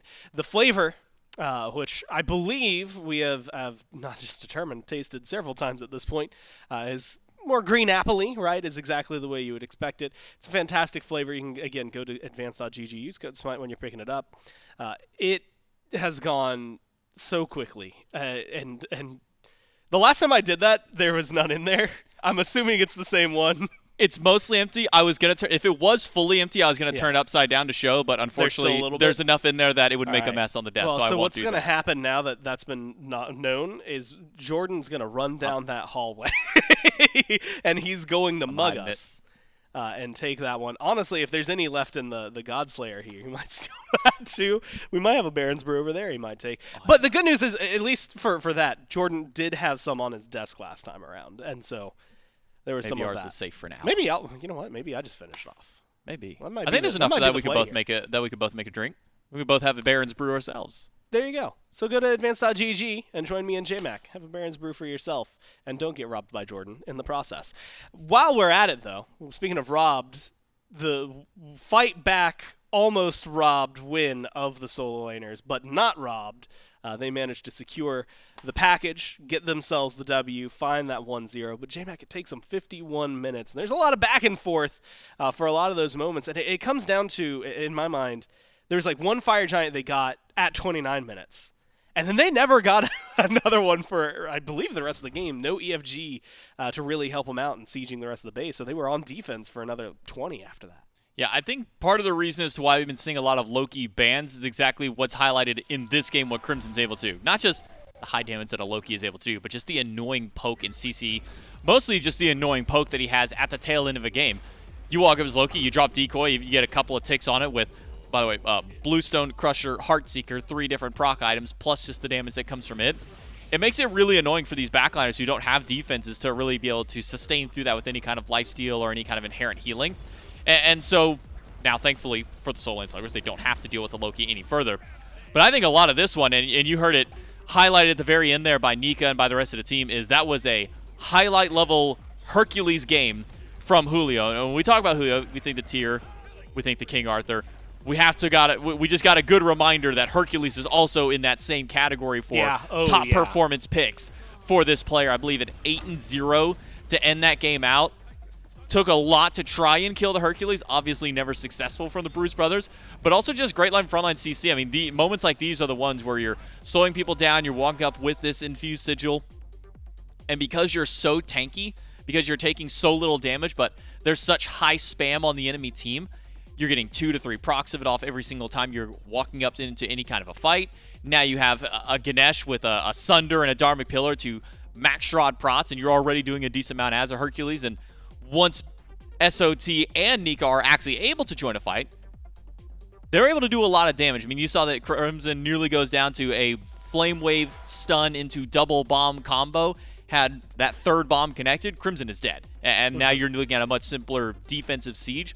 But that's the kind of poke potential that a god like Agni has, and what he's able to do if Sot is able to stay alive going to the fight. The hardest part was keeping Sot and Nika alive for a full fight to be able to fight back. Well, it's going to be fun to see what they have to offer, both the Sololane Sluggers and the Bruise brothers, as we get to picks and bans for game number 2.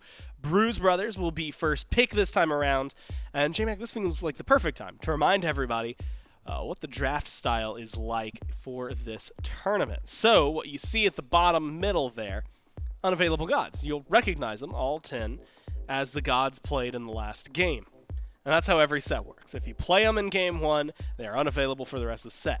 If you go to, let's say, 3 in the best of 3s, then the gods you play in game 2 also unavailable when you get to game 3. And then on Sunday, depending on how it goes, we could have up to 40 gods eliminated just through play by game 5 if we make it there. And so knowing that there's 10 gods off the board, plus the 6 up front that are going to get banned here, is going to change the drafts of these teams drastically. Tier, who we have already mentioned, comes to mind when you think of Julio. I'm going to keep my eyes on that. If at any point the Sololane Sluggers are able to pick up the tier, that's probably a mistake on the other team's part. Oleron gets banned out with it as well. And so Bruise Brothers looking for their 3rd ban right now. The other side so far, Raven and Martikuras, which makes, honestly, a lot of sense given what we saw yesterday out of the Raven and what we've seen every time Marty gets locked in, it feels like. Now, Nox feels a little different. It's been a long time since we've seen Nox, and even when we do see her, normally in support, and very much normally thinking of like 2 supports maybe that were running her especially well. And J-Mac, I've got the team graphic open here, and can't help but notice all the support players that I think would play it are all grayed out. So it definitely isn't one of them, which makes me think either that maybe Sot likes playing a Nox, maybe Ducky's good at Nox, or maybe they've got something that they have in mind on Bruise Brothers that Nox would just cause too much trouble for. I'm trying to think of outside of support. Who's even played a Nox? When was the last time we saw Nox? I think it was Baskin, and I want to say, and this is me going out on a limb here to guess, I believe it was Baskin in Season 8, Phase 3 playoffs. Oh, wow. Okay, no, yeah, it's a guess. And that was mid, and he was playing that mid. Okay. And it didn't go well, to say the least. So I don't know exactly where this Nox was targeted to, if that was a shot at, hey, Baskin, you played it one time in a competitive game, it didn't go well, but hey, that was like a couple of years ago, or if that was just a general Nox could be annoying into our composition. It could be a second possibility. So whether Ducky has a Nox in his back pocket could be the secondary question there. How much is Ducky playing Nox? Acts very similar to Ganesh, but you do it from range instead. Instead of a silence in your immediate vicinity, you can throw out one from a distance. Instead of rooting and getting a knock-up right at them, you could, again, do it from a distance. Oh, by the way, damage reduction from the ultimate, and then a dash that can get you a pretty high bit of safety, or jump into an ally, and now you both have that potential to make it out of a team fight as opposed to only one of you there. So Nox very annoying into a lot of compositions, especially if you're dealing with comps that have a lot of melee style of damage, ones that want to get in your face. Nox has a much easier time landing that 2-1 combo, or even just throwing the root out there and stopping what needs to be done. But also ones that have a lot of channels in their abilities, ones that want to focus out a lot of abilities in a short amount of time, or just have one really long channel. Nox makes it difficult. With Set Xbalanque and Jormungandr, mostly just feels like it's the former of those ones, which is we have a lot of more in-your-face style of damage, and we don't want to deal with a Nox because that's just an annoying pick, and nobody wants to fight that. Yeah, silences, roots, things like that would just be obnoxious for them. Sun Wukong and Anhur. Now Ares locked in for Solo Sluggers.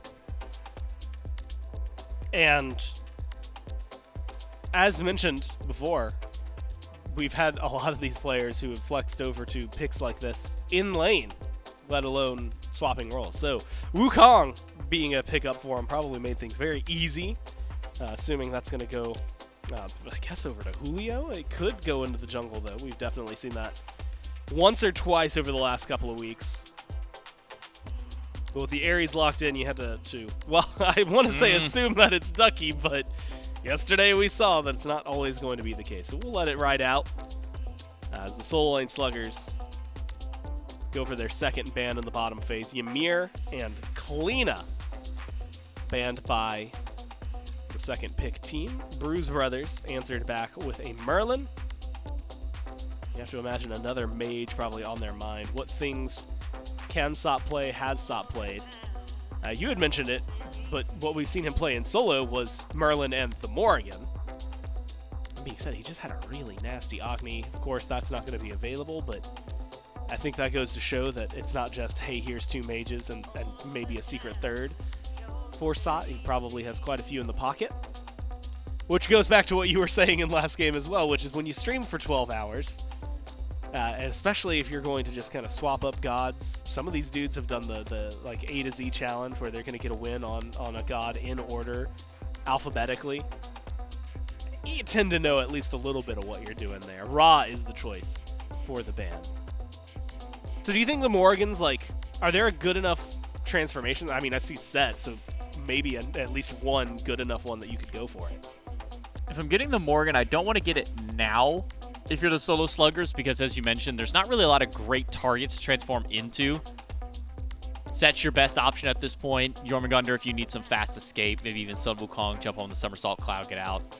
If you want secondary initiation, you can always have a second Ares on your team, but then you kind of also need to go blink yourself if you want to be able to get in the backline quickly.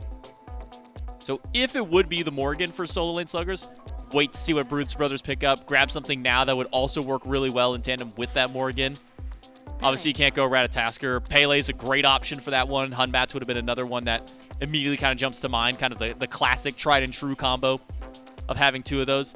So now that you've shown your hand, now that you see what they have, Set, Morgan are both great options for a transformation if SOT wants to go that way.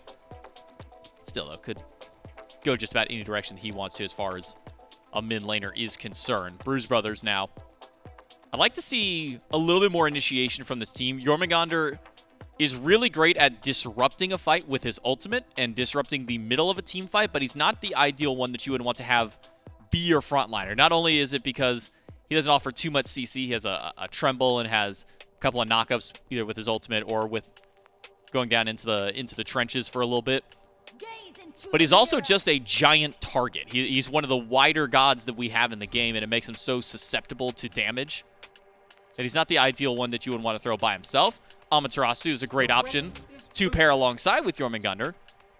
Have a dash silence, give movement speed or power to your team depending on what stance you're in, as well as just having some damage mitigation with your shield, but most importantly, an ultimate that you can actually get into the backline with fairly easily. The CC immunity on that dazzling offensive means that Amaterasu can get to the backline, stick to a target, be able to chase them out, and either get relics or be able to find some stuns and some setup damage after that one. So I like rounding out the composition now for the Bruise Brothers, and getting a Janus gets you a good bit of magical burst damage alongside it. I like the switch up that the Bruise Brothers have made with this team comp. You have a lot of get in and get out now with this set. You have a lot of frontline or backline presence depending on where you want this Ama and this Yorm kind of position. And then you just have the secondary kind of assassin style of play with this Janus. Going on Solo Sluggers, Nuwa is going to struggle a little bit into this team composition once she gets online, gets her items. She's going to do Nuwa things, press 4, go in the sky, start a fight by taking out 15 to 20% of the enemy's HP bar before a team fight even starts. Or, what we tend to see out of at least most Nuwas that I have in my games are, I'm going to wait for you to do all the work, then I'm going to get the kill, at least at the very beginning of the game, because my ult's only going to do like 50 to 100 damage, so I hope I timed it right. Otherwise, hey, I revealed them all on the map and I get the assist credit at the very least. So, this is going to be maybe a bit more of a passive farm style of game for the Nuwa for Sololane Sluggers. They're going to sit back, wait, get a couple of items online, then they start to get a little bit more active.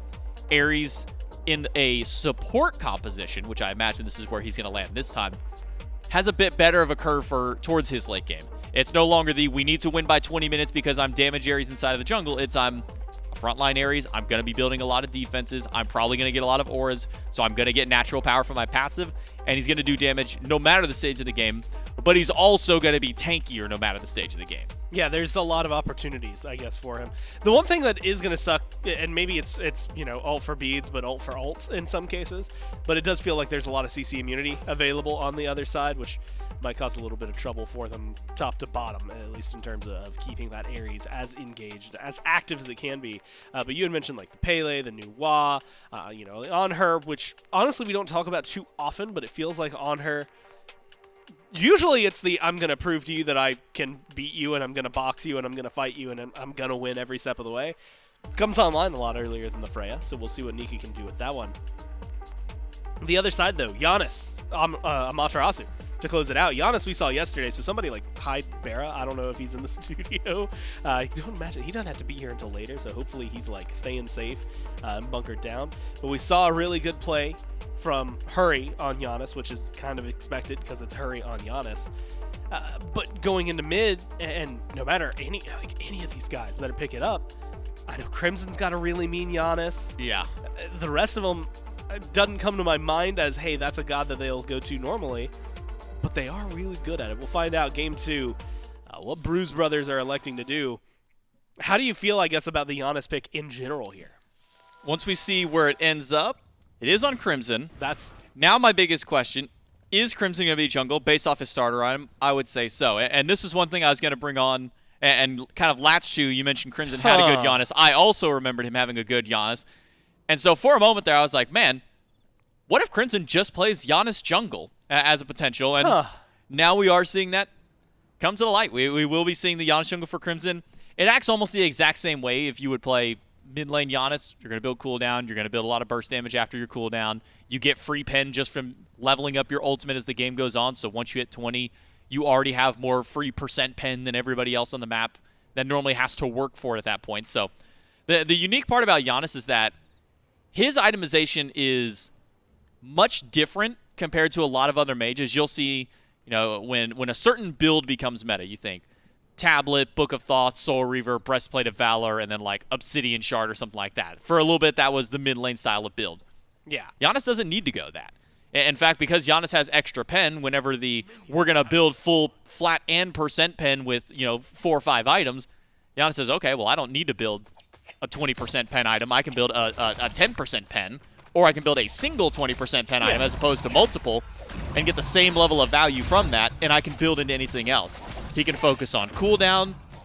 He can go a little bit less percent pen as mentioned because of the ultimate. It allows him to really diversify his build where a lot of other mages kind of have to fall in line.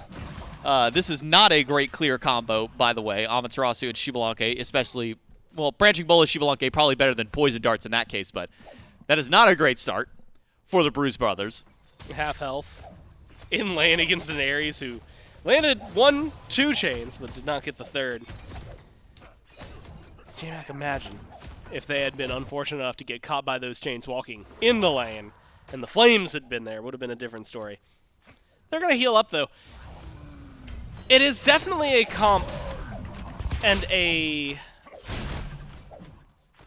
matchup I don't think I'm used to seeing. Xbalanque and Anhur, yeah, we've seen that a couple times. Ama into Ares doesn't come up too often. But it does feel like the silence on the dash could be pretty helpful interrupting some of Ares' damage and DPS.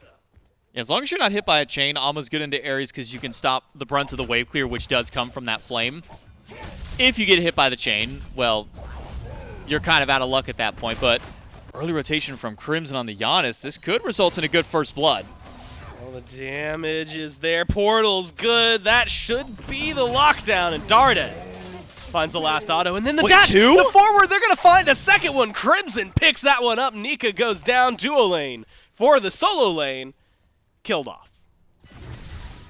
Crimson's rotation, great. One of the benefits of Janus compared to a lot of other gods, I would say at this point really only matched by Pele by having that free heat on that third ability, just being able to zoom through the jungle. Janus can do the same, except just a little bit faster. Drops down threshold, tons of movement speed. Portal lets him walk through just about any wall, and if it's a very large wall, it gets him so much extra speed across the map and allows him to really zoom through. Then you take into account, once he hits level 5, he gets an ultimate that can immediately take him halfway across the map by dropping portal after portal after portal through a wall with that one shot. Means that Baskin's going to have a hard time keeping up with these ganks. So if I'm Baskin at this point, I'm sitting here trying to identify what does Crimson want to do? Where is Crimson going to go? He's probably not going to try and gank a Sun Wukong at any point. Crimson is likely just going to focus on the less mobile targets and some of the easier ones to grab. That's going to be the Ares, the Nuwa, the Anhur. Those are going to be your primary targets if you're Crimson. Considering he's already gone to duo lane once, if you're Baskin, you might just go over to solo, kind of help out a little bit, but otherwise, if Crimson makes a rotation to duo, you go to mid, you try and get a pick in mid, try and keep Paul down if possible. I know that's a tall task because it is Paul. He's one of the safest mid laners in the game, and on set, who's a little bit more mobile. But Baskin's, he can't chase. He can't chase down where the Janus is going because you just cannot keep up with that mobility.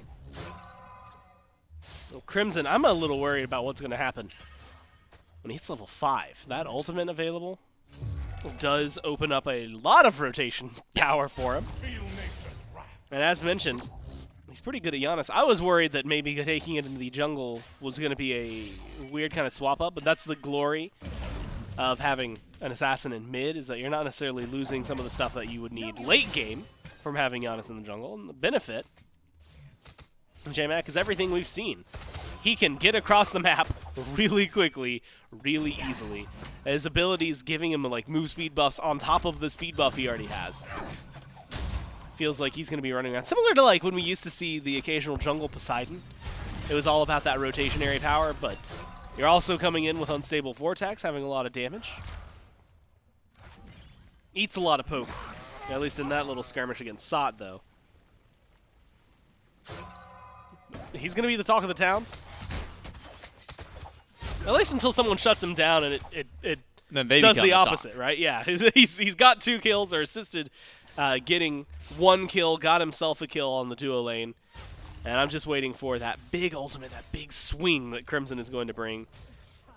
Do you have to do much, like, build-wise different for Janus in the jungle? Outside of the starter, is there, like, items that you're like, oh, I gotta go for that one? Or is it just like, cool, I'm just gonna, like, still be a mage, guys? Nah, starter's the main one for Janus. You're going to build him damage, you're going to get cooldown. Uh-oh. Yeah, not able to get to the ultimate in time. Good kill by Baskin. It's not easy to find a kill on a Jormungandr, but when he hasn't really gone for actual defense yet, it makes your job a little bit easier. So I like the rotation there from Baskin. Gets a little bit of pressure for Julio, who was one of the star players in the previous game. But I mean, going back to the Janus, you really don't need to change your build. The starter is really maybe the biggest drop in DPS, but also does open some interesting opportunities as a Janus. So you do see ultimate used there to try and rotate into mid, where typically we see a lot of things like Conduit Gem for Janus. It gets you a little bit of extra, burst damage on gods and minions, helps you really clear out waves. Not probably going to be picking that up as far as jungle is concerned, so losing out on the Conduit Gem and then the Gem of Focus immediately after that would be your upgrade path. So you lose out on some of the bonuses that you would get from that, but you do have a little bit of uniqueness in that as long as you're staying inside of the jungle by going into what I would potentially call as a protector of the jungle, that extra power and prots that you get while inside the jungle. As long as you fire that ultimate from in jungle, you're going to be doing a lot of damage, helping your team rotate through. Decent bit of cooldown has already been built up with the Chronos Pendant. I don't think Crimson needs to change anything. Obviously, starter's the one thing he can't really adjust, and I wouldn't be surprised if we see him just sell that late game if the game goes long enough to where he has the gold to expend to sell a starter item. He might get it upgraded, see how it works, and go, man, I could just get something else like, I don't know, Ratatoskr or Charon's coin or whatever it may be just to give him a little bit of extra boon. Yeah. I think maybe the only item that changes in Janus' build path, you might go do more just to get the extra movement speed through the jungle and make you that much more mobile. But my God. not a requirement, but certainly something that Crimson can definitely pick up. Could you imagine how quick he'd go with like Janus like passive already, so through a portal or over the rift, plus picking up the speed buff, plus having a Doom Orb. You zoom in. And then at that point, might as well just ult over. You're going to be everywhere. You're going to be global. Puts on his zoomies to bring the Doomy. That's what Doom Orb does for you. Well, it does it probably for someone. No, I don't know. Someone is doomed when that Doom Orb is Someone picking up. enjoyed that line. It was you.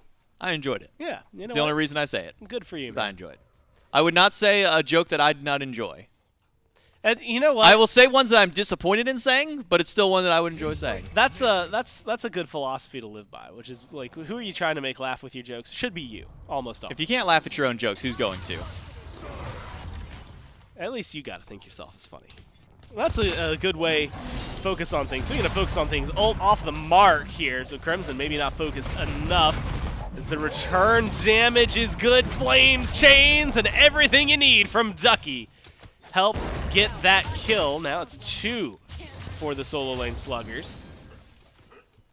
Well, could have maybe been another little chase. Instead, results in some backs from the Bruise brothers.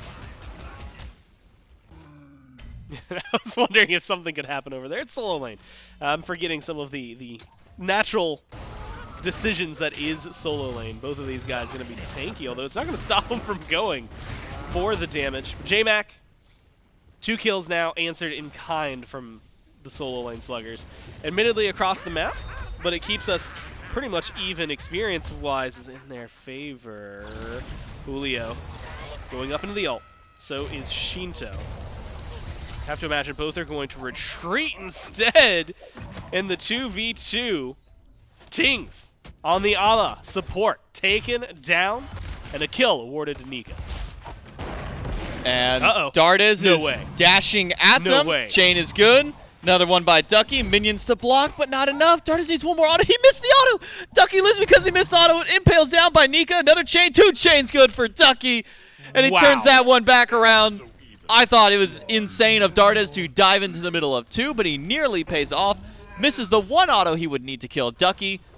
Dodges the impale that would have potentially killed him, but then Ducky and the buff to Ares that came through, the extra 2 seconds of cooldown reduction that's been removed off of Shackles. Those chains come up just a little bit faster and save not only Ducky but Nika's life.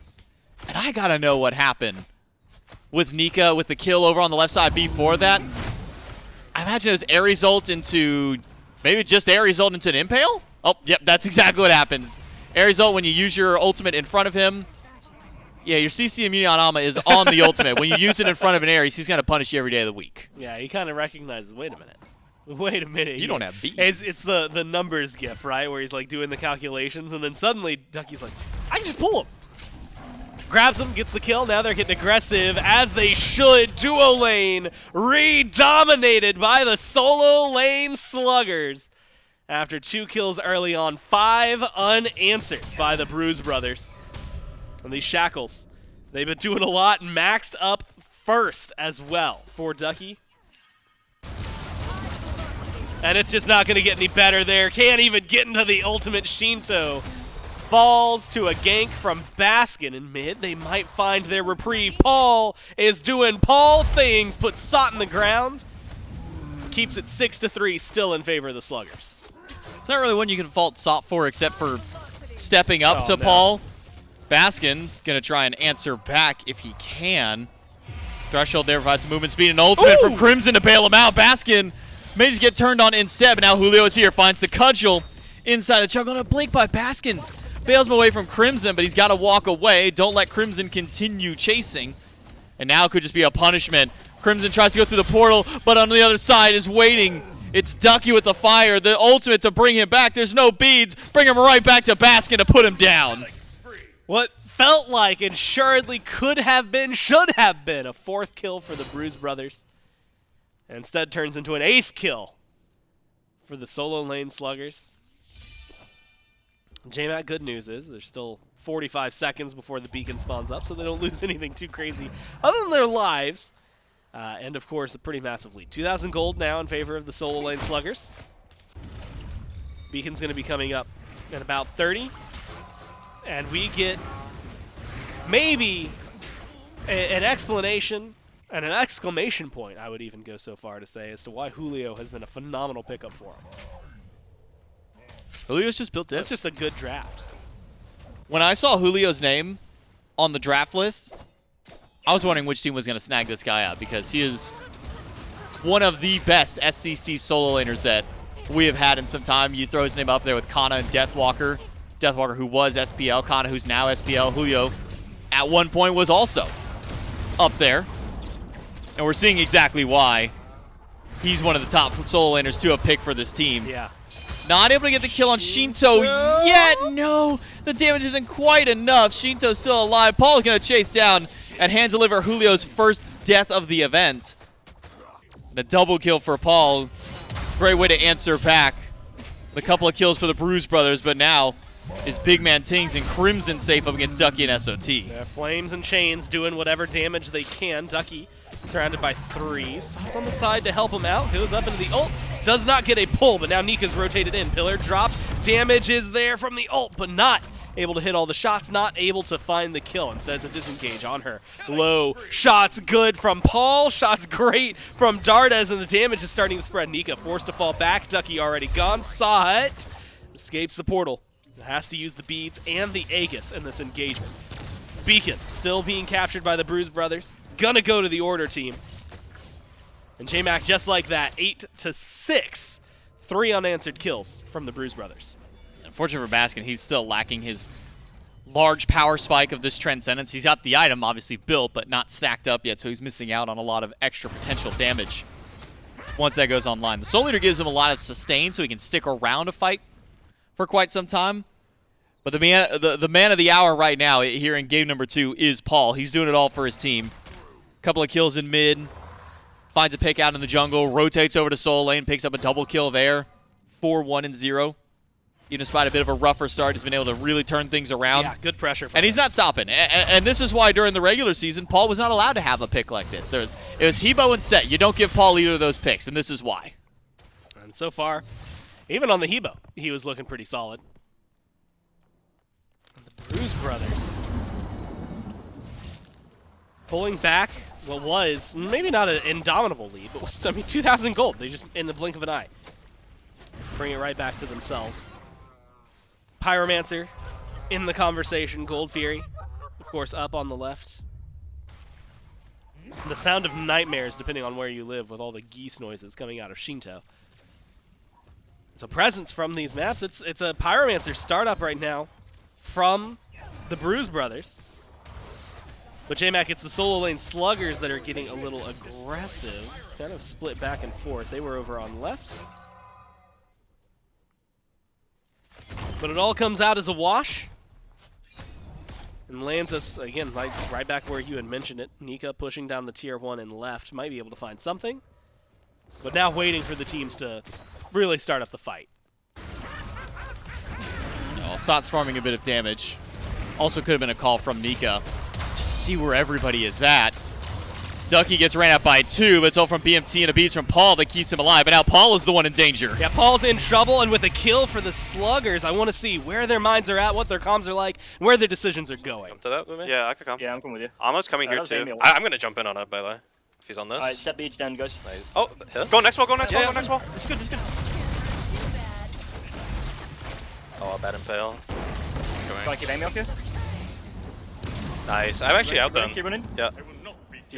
I have my jump. Does he have 2? He should. Yeah, use it. Nice. You're good, you're good. I'm feeling you. Oh, he bombed me. We can kill. Couldn't even kill this guy. Jorm backed, he might be, boys. He might be. I don't have anything. That's okay. Get out. Yeah. Yeah, we're good. Nice job. Jason, I guess. I'm gonna drop your speed real quick. You can do wave maybe if you want. Actually, I'll just hold it. Yeah, okay. Hold it. Just drop speed. I do want to hit 12. X-ball, Aegis down there. Wait, Janus might have beads. I don't think so though. I think you just Aegis. Yeah, I think it's beats down. Yeah. Yeah, it's probably back up. Looks like Set's going to green. Yeah. Set's just he's just on mid RP. Yeah, Set has no beads, by the way. We should probably just look for. They're looking for something at right. By the way, I'm gonna back and then look for it. I'm really close to my item, so. Yeah, I got my dumb now. Yeah, I have Heartseeker very soon. I'm definitely going was it for Frenzy? this game. Frenzy, you guys want? Yeah, I think Frenzy. Yeah, Frenzy. Okay.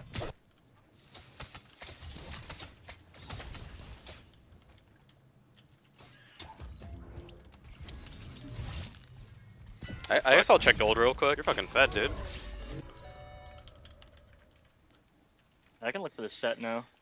They are not on gold. Your TV should be down for a bit. I have Heartseeker done now. I'm really strong. He's missing Alright, out. I got set. Xbal's ward here. Do you have a ward? I think a safe way to lane. Not gonna fuck around. Not gonna mess around over on the left side, right? And the walk back to lane. Gonna be X-Ball. When they balance things out. Maybe even get aggressive Nika. With a few shots, but not going to find the exact connection. And instead, J-Mac, we're back to a little bit of a wash. I was expecting a Gold Fury pull from one of those teams, but the kills just didn't quite be there. Beads now back up for Crimson as they were calming for the Sololane Sluggers. It feels like their opportunities to find maybe some of that aggression just weren't there yet. Yeah, Nika's really dancing on a knife's edge on this Anhur, especially around that last fight on the left-hand side. Nearly goes down to Dardez, to BMT, and you can see him maneuvering around one of the rocks inside the jungle just to keep eyes on the Ama, and making sure to communicate with the team saying, hey, what cooldowns does he have? Does he have mirror? Does he have dash? They say mirror's back up, dash should be back up. You hear the mirror get popped, the immediate dash, and then Nika holds on to his leap. He's able to get out. Ducky for a blink ult to start this fight. He's not going to pull anybody, though. Beads and ultimate expended to stay alive for the side of the Bruise brothers. Crimson now missing that. Aegis going to be up soon. But it's not up yet. 6 seconds on that. Should be back by the time he re-engages in a fight portal. On the side, just if needed. Sheento forced back. No health, no mana. Teleport's going to be coming up in 10. So that is a conversation to be had. Unfortunately, it seems like the only thing that they would have had to fight over, well, maybe before on the beacon, is done. Pyromancer. Started and dropped by the Bruise brothers. BigManTingz gets aggressive. And is now just taking too much damage. A lot of burn from Ducky. And up into the air goes the new one. Not enough damage to find a kill, but enough to get him low and force him back. Then Julio comes in with the broom to sweep him away. Just a kill onto Dardez for now, but it opens up the Pyromancer. Sheento is here. Again, ult has been expended.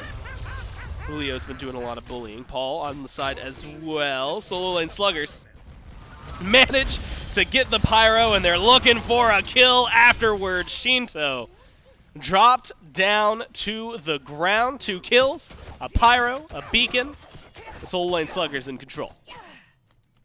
And this is a good control for them, because their comp kind of goes a little bit back and forth as the game goes on. Nuwa's going to get stronger. Ultimates are going to be more impactful once you start getting your itemization online.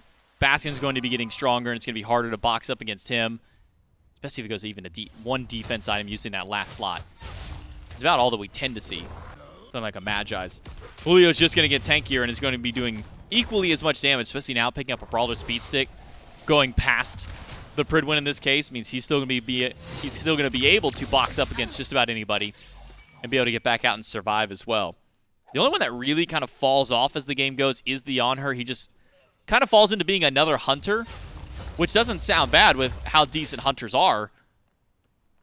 Doesn't really offer as much as some of the other hunters could when it comes to late game. Doesn't have an attack speed stem. Just as long as he has pillar up, he does more damage to whatever's inside the pillar. And his ultimate's a little bit tougher to hit in late game team fights on consistent targets. Crimson chasing down a couple of kills, or potential kills. Nika, Baskin, Ducky. Gonna meet 4 from the Bruise brothers over on the left. Lights get turned out. That's the in-cage from BMT. Baskin's low. Baskin unable to juke and killed off. Tings. A little help from Paul gets that one done. Ducky goes in for the ult, pulls in 2, but is met with too much damage from the other side. Nika trying to get the autos out there. Job's not done. The damage just is not there. Sot gonna be joining a little bit late. Relics mostly up. Sololane Sluggers have a majority of theirs. couple of crucial Aegises still on cooldown for the Bruise brothers. Fight could continue, could restart. Sheento's going to get surrounded here. He's surrounded by 4, but the ult is there. The ult allows the disengage. And that gives the Bruise brothers exactly the time they need to step up, do the Gold Fury, fall back, and pull the lead back to even in experience and in gold. 21, let's round it up, 22 minutes in. And some I wonder, feels a little awkward for Sheento to walk up against 4 at their tier 2 tower line. The fight's already over. Why is Sheento still pushing up? As shown there, it's to buy time for the Gold Fury for the rest of his team. And there's a good amount of shred from the Bruise brothers. You have, I'm not going to call it a double hunter because, well, Set's not a hunter, but he deals auto attack damage like a hunter at that point. So you have double auto attacker plus an Amaterasu who's going to make the objective take more damage by nature of her passive, land 3 autos. Now everything inside of that little spot is dealing, or is taking extra damage, I should say. And you have ErupTCrimson. He's going to be your biggest confirmation there alongside Paul between the Skewer and Spawn of Set combos and Unstable Vortex. You have about 800 to 1,000 damage to kind of play with around these objectives. And you have Sheento to try and be that zone if he can. Go in with the World Serpent, get a couple of knockups. Just really be that disruptive factor. Fairly tanky already, but starting to build into a little bit more damage. E-Staff will give him a lot of extra health. He's got to freely get those procs every single time. And it's going to be pretty easy for Sheento to have a lot of HP during these fights. It's more so going to be how much extra damage he's able to do throughout them. Jormungandrs, we either have these full tank style of plays where you are super beefy but you don't do a lot of damage, and we have the full damage where you do a lot of damage but you have no tank stats to your name, and so you just die the instant that World Serpent ends if you're near anybody. So hitting that middle ground for Sheento probably is the best way to play the pick. Yeah, it gives him plenty of opportunities. Try and, like you said, get in there, survive a little bit. Maybe get something spread. Beacon spawns in.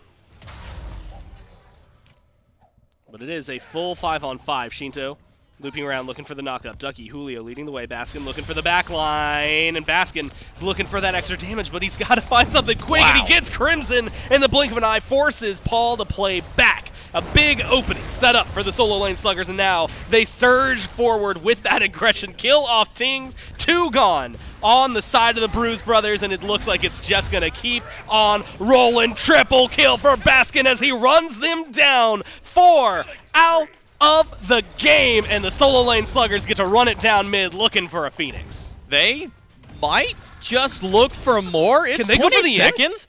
It's only Paul alive. Paul has Aegis, but he does have ultimate too, so he's got a lot of return back fire. But Paul has got to make a massive defense here. Confidence check coming in for the Sololane Sluggers, and it seems to be passed as they pick it up. One. Baskin does fall down. Paul is going to find 2. Paul wanted a little more, but he just can't get it from 51 Those guys were to meant to 24. be like the best team?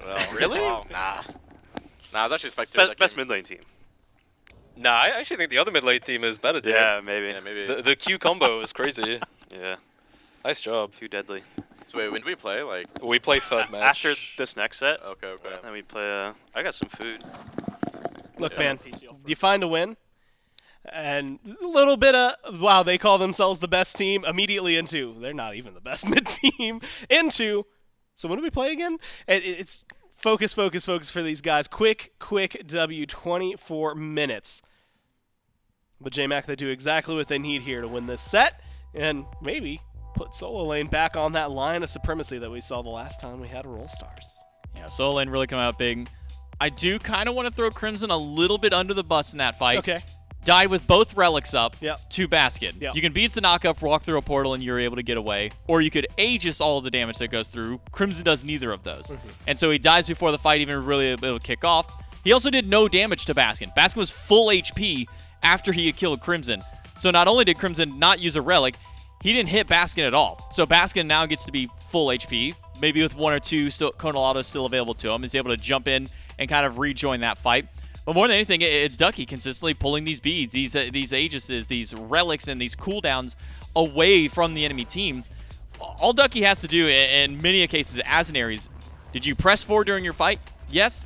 You've done everything that we can ask for as an Ares, aside from maybe chaining the one person who's super mobile, aka a Set or an Amaterasu in this case. Or in situations like this, did they use their only CC unit? Yep, cool. Capitalize, punish with an ultimate. Ducky played his part perfectly throughout this game. There's not much that you can do as an Ares. You have chains, you have flame, you can do a lot of damage and lock down 1, maybe 2 people. Otherwise, you are strictly there for damage. I love how Ducky played this pick. Coupling that with Nika on the Ares made for a really dangerous duo lane to fight up against. And on top of that, I got to give credit to Baskin. Once he got a few items online, recognized how much he could do, he's tearing through these backliners. I mean, and that was what was really impressive. This play, exactly. I mean, being able to kill off Crimson like that, you have low health on Paul, so they're already zoned away, so it just makes it so much easier, I think, for the rest of the team to engage at that point, right? So everything stacks up. Sololane looked good. And just the perfect scenario, not just a triple kill, with 4 gone, and the wide opening necessary to end a game that early. Looking at the slash lines, even looking at the damage numbers, they don't even get to go that crazy high because we're used to going 30 minutes plus at this point. Instead, 24 in. And the Sololane Sluggers win not only game 2, they win the set, they move forward, which has implications, I guess, on the bracket, who they're going to play and who it is that then has to deal with them. But with one mid lane team out of the way, that means they don't have to worry about that anymore. And of course, then another solo lane team to play in just a little bit, but they get themselves the win. And of course, they get to do it in both games. Maybe 51 lasts a little longer than them. They seem pretty happy. The second game ended a little quicker. But who else but the solo lane in the mid lane playing the mages? It's SOT that we have standing by for an interview.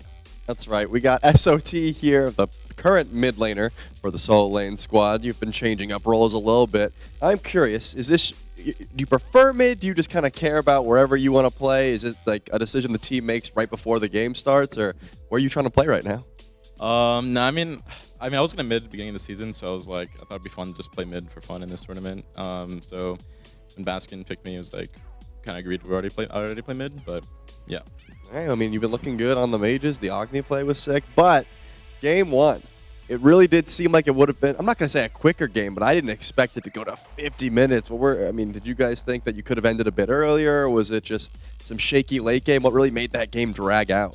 I think it was their comp was just like beyond cringe. Like that was like the weirdest comp of all time. Like Loki too. Like we didn't even see him. He did like 70k damage and we didn't see him one time all game. That was pretty annoying. But yeah, I think it was just the way their comp played, like late game. Just like ultra die with like Neith, Thor, like Loki ult, made it really hard for Nika on the carries. But I think we probably, if we played it better, we would have won with, like during one of our sieges. But yeah, just the way it happened. And I think you just proved that right there. In this game, it was much faster, much more dominant. Is there anything you want to say to any of the other roles out there? Is solo lane the dominant role in this tournament? Are you guys built different? Or do you think that, you're going to find some more struggles as the tournament continues? Yeah, I think we're built a little different. I think both solo lane teams will make it to the finals, I think. I mean, maybe we get owned next, but I mean, I think I'm pretty confident. I think solo laners are just pretty good off-roll. I think they won last time, so like, I mean, overall, like, solo laners, I think, I'd be surprised if both solo lane teams weren't like at the finals or whatever. All right, Saad, a confident man as always. Thank you so much for the interview. Get with you back to your squad. We're going to throw this one on the desk. Well, confident words, not confidence words. They're just confident. And as they should be. I mean, after getting a victory like that, a 2-0 against the Bruise brothers, I think that what we were going to be seeing is maybe a little more solo lane oriented. In fact, what we are going to be seeing up next, no matter what, is more solo lane, because guess who's coming up next? As we look at the bracket, you'll see it is, in fact, the Fonzo fam. It's going to be Haddock's Variety, Fino K, Kana, and Aquarius, who are going to be taking on the Duo Q. Which, based on the comms we heard at the very end there, is believed by at least the Sololane Sluggers, or some members of the Sololane Sluggers, to be the better of the two mid teams. So we'll see what they have. That's Pagon, Benny Q, Venenu, Snoopy, and Hawk. Winner of the next one will find themselves up against the NBKs, the Natural Born Killers down there. Now, of course, what we'll see a little later is the Sololane Sluggers taking on Revenge Tour, the Junglers.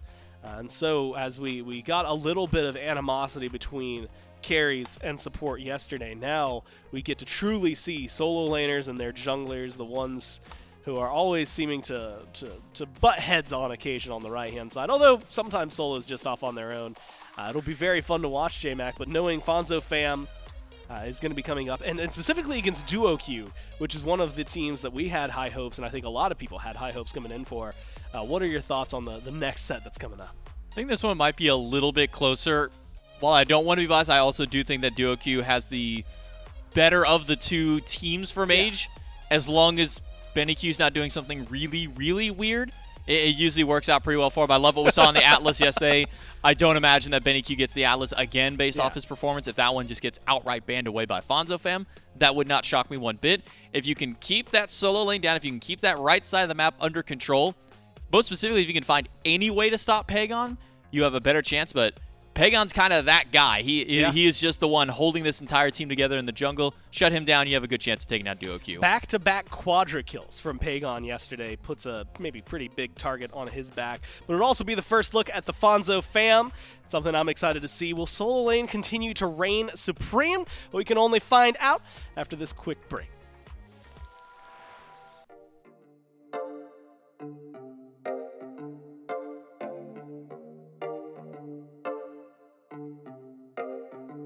I've been alone for what seems like forever. Try to hold it together, but I'm losing my grip. I need someone who can make me feel better. Wrap me up in a sweater, treat my pain with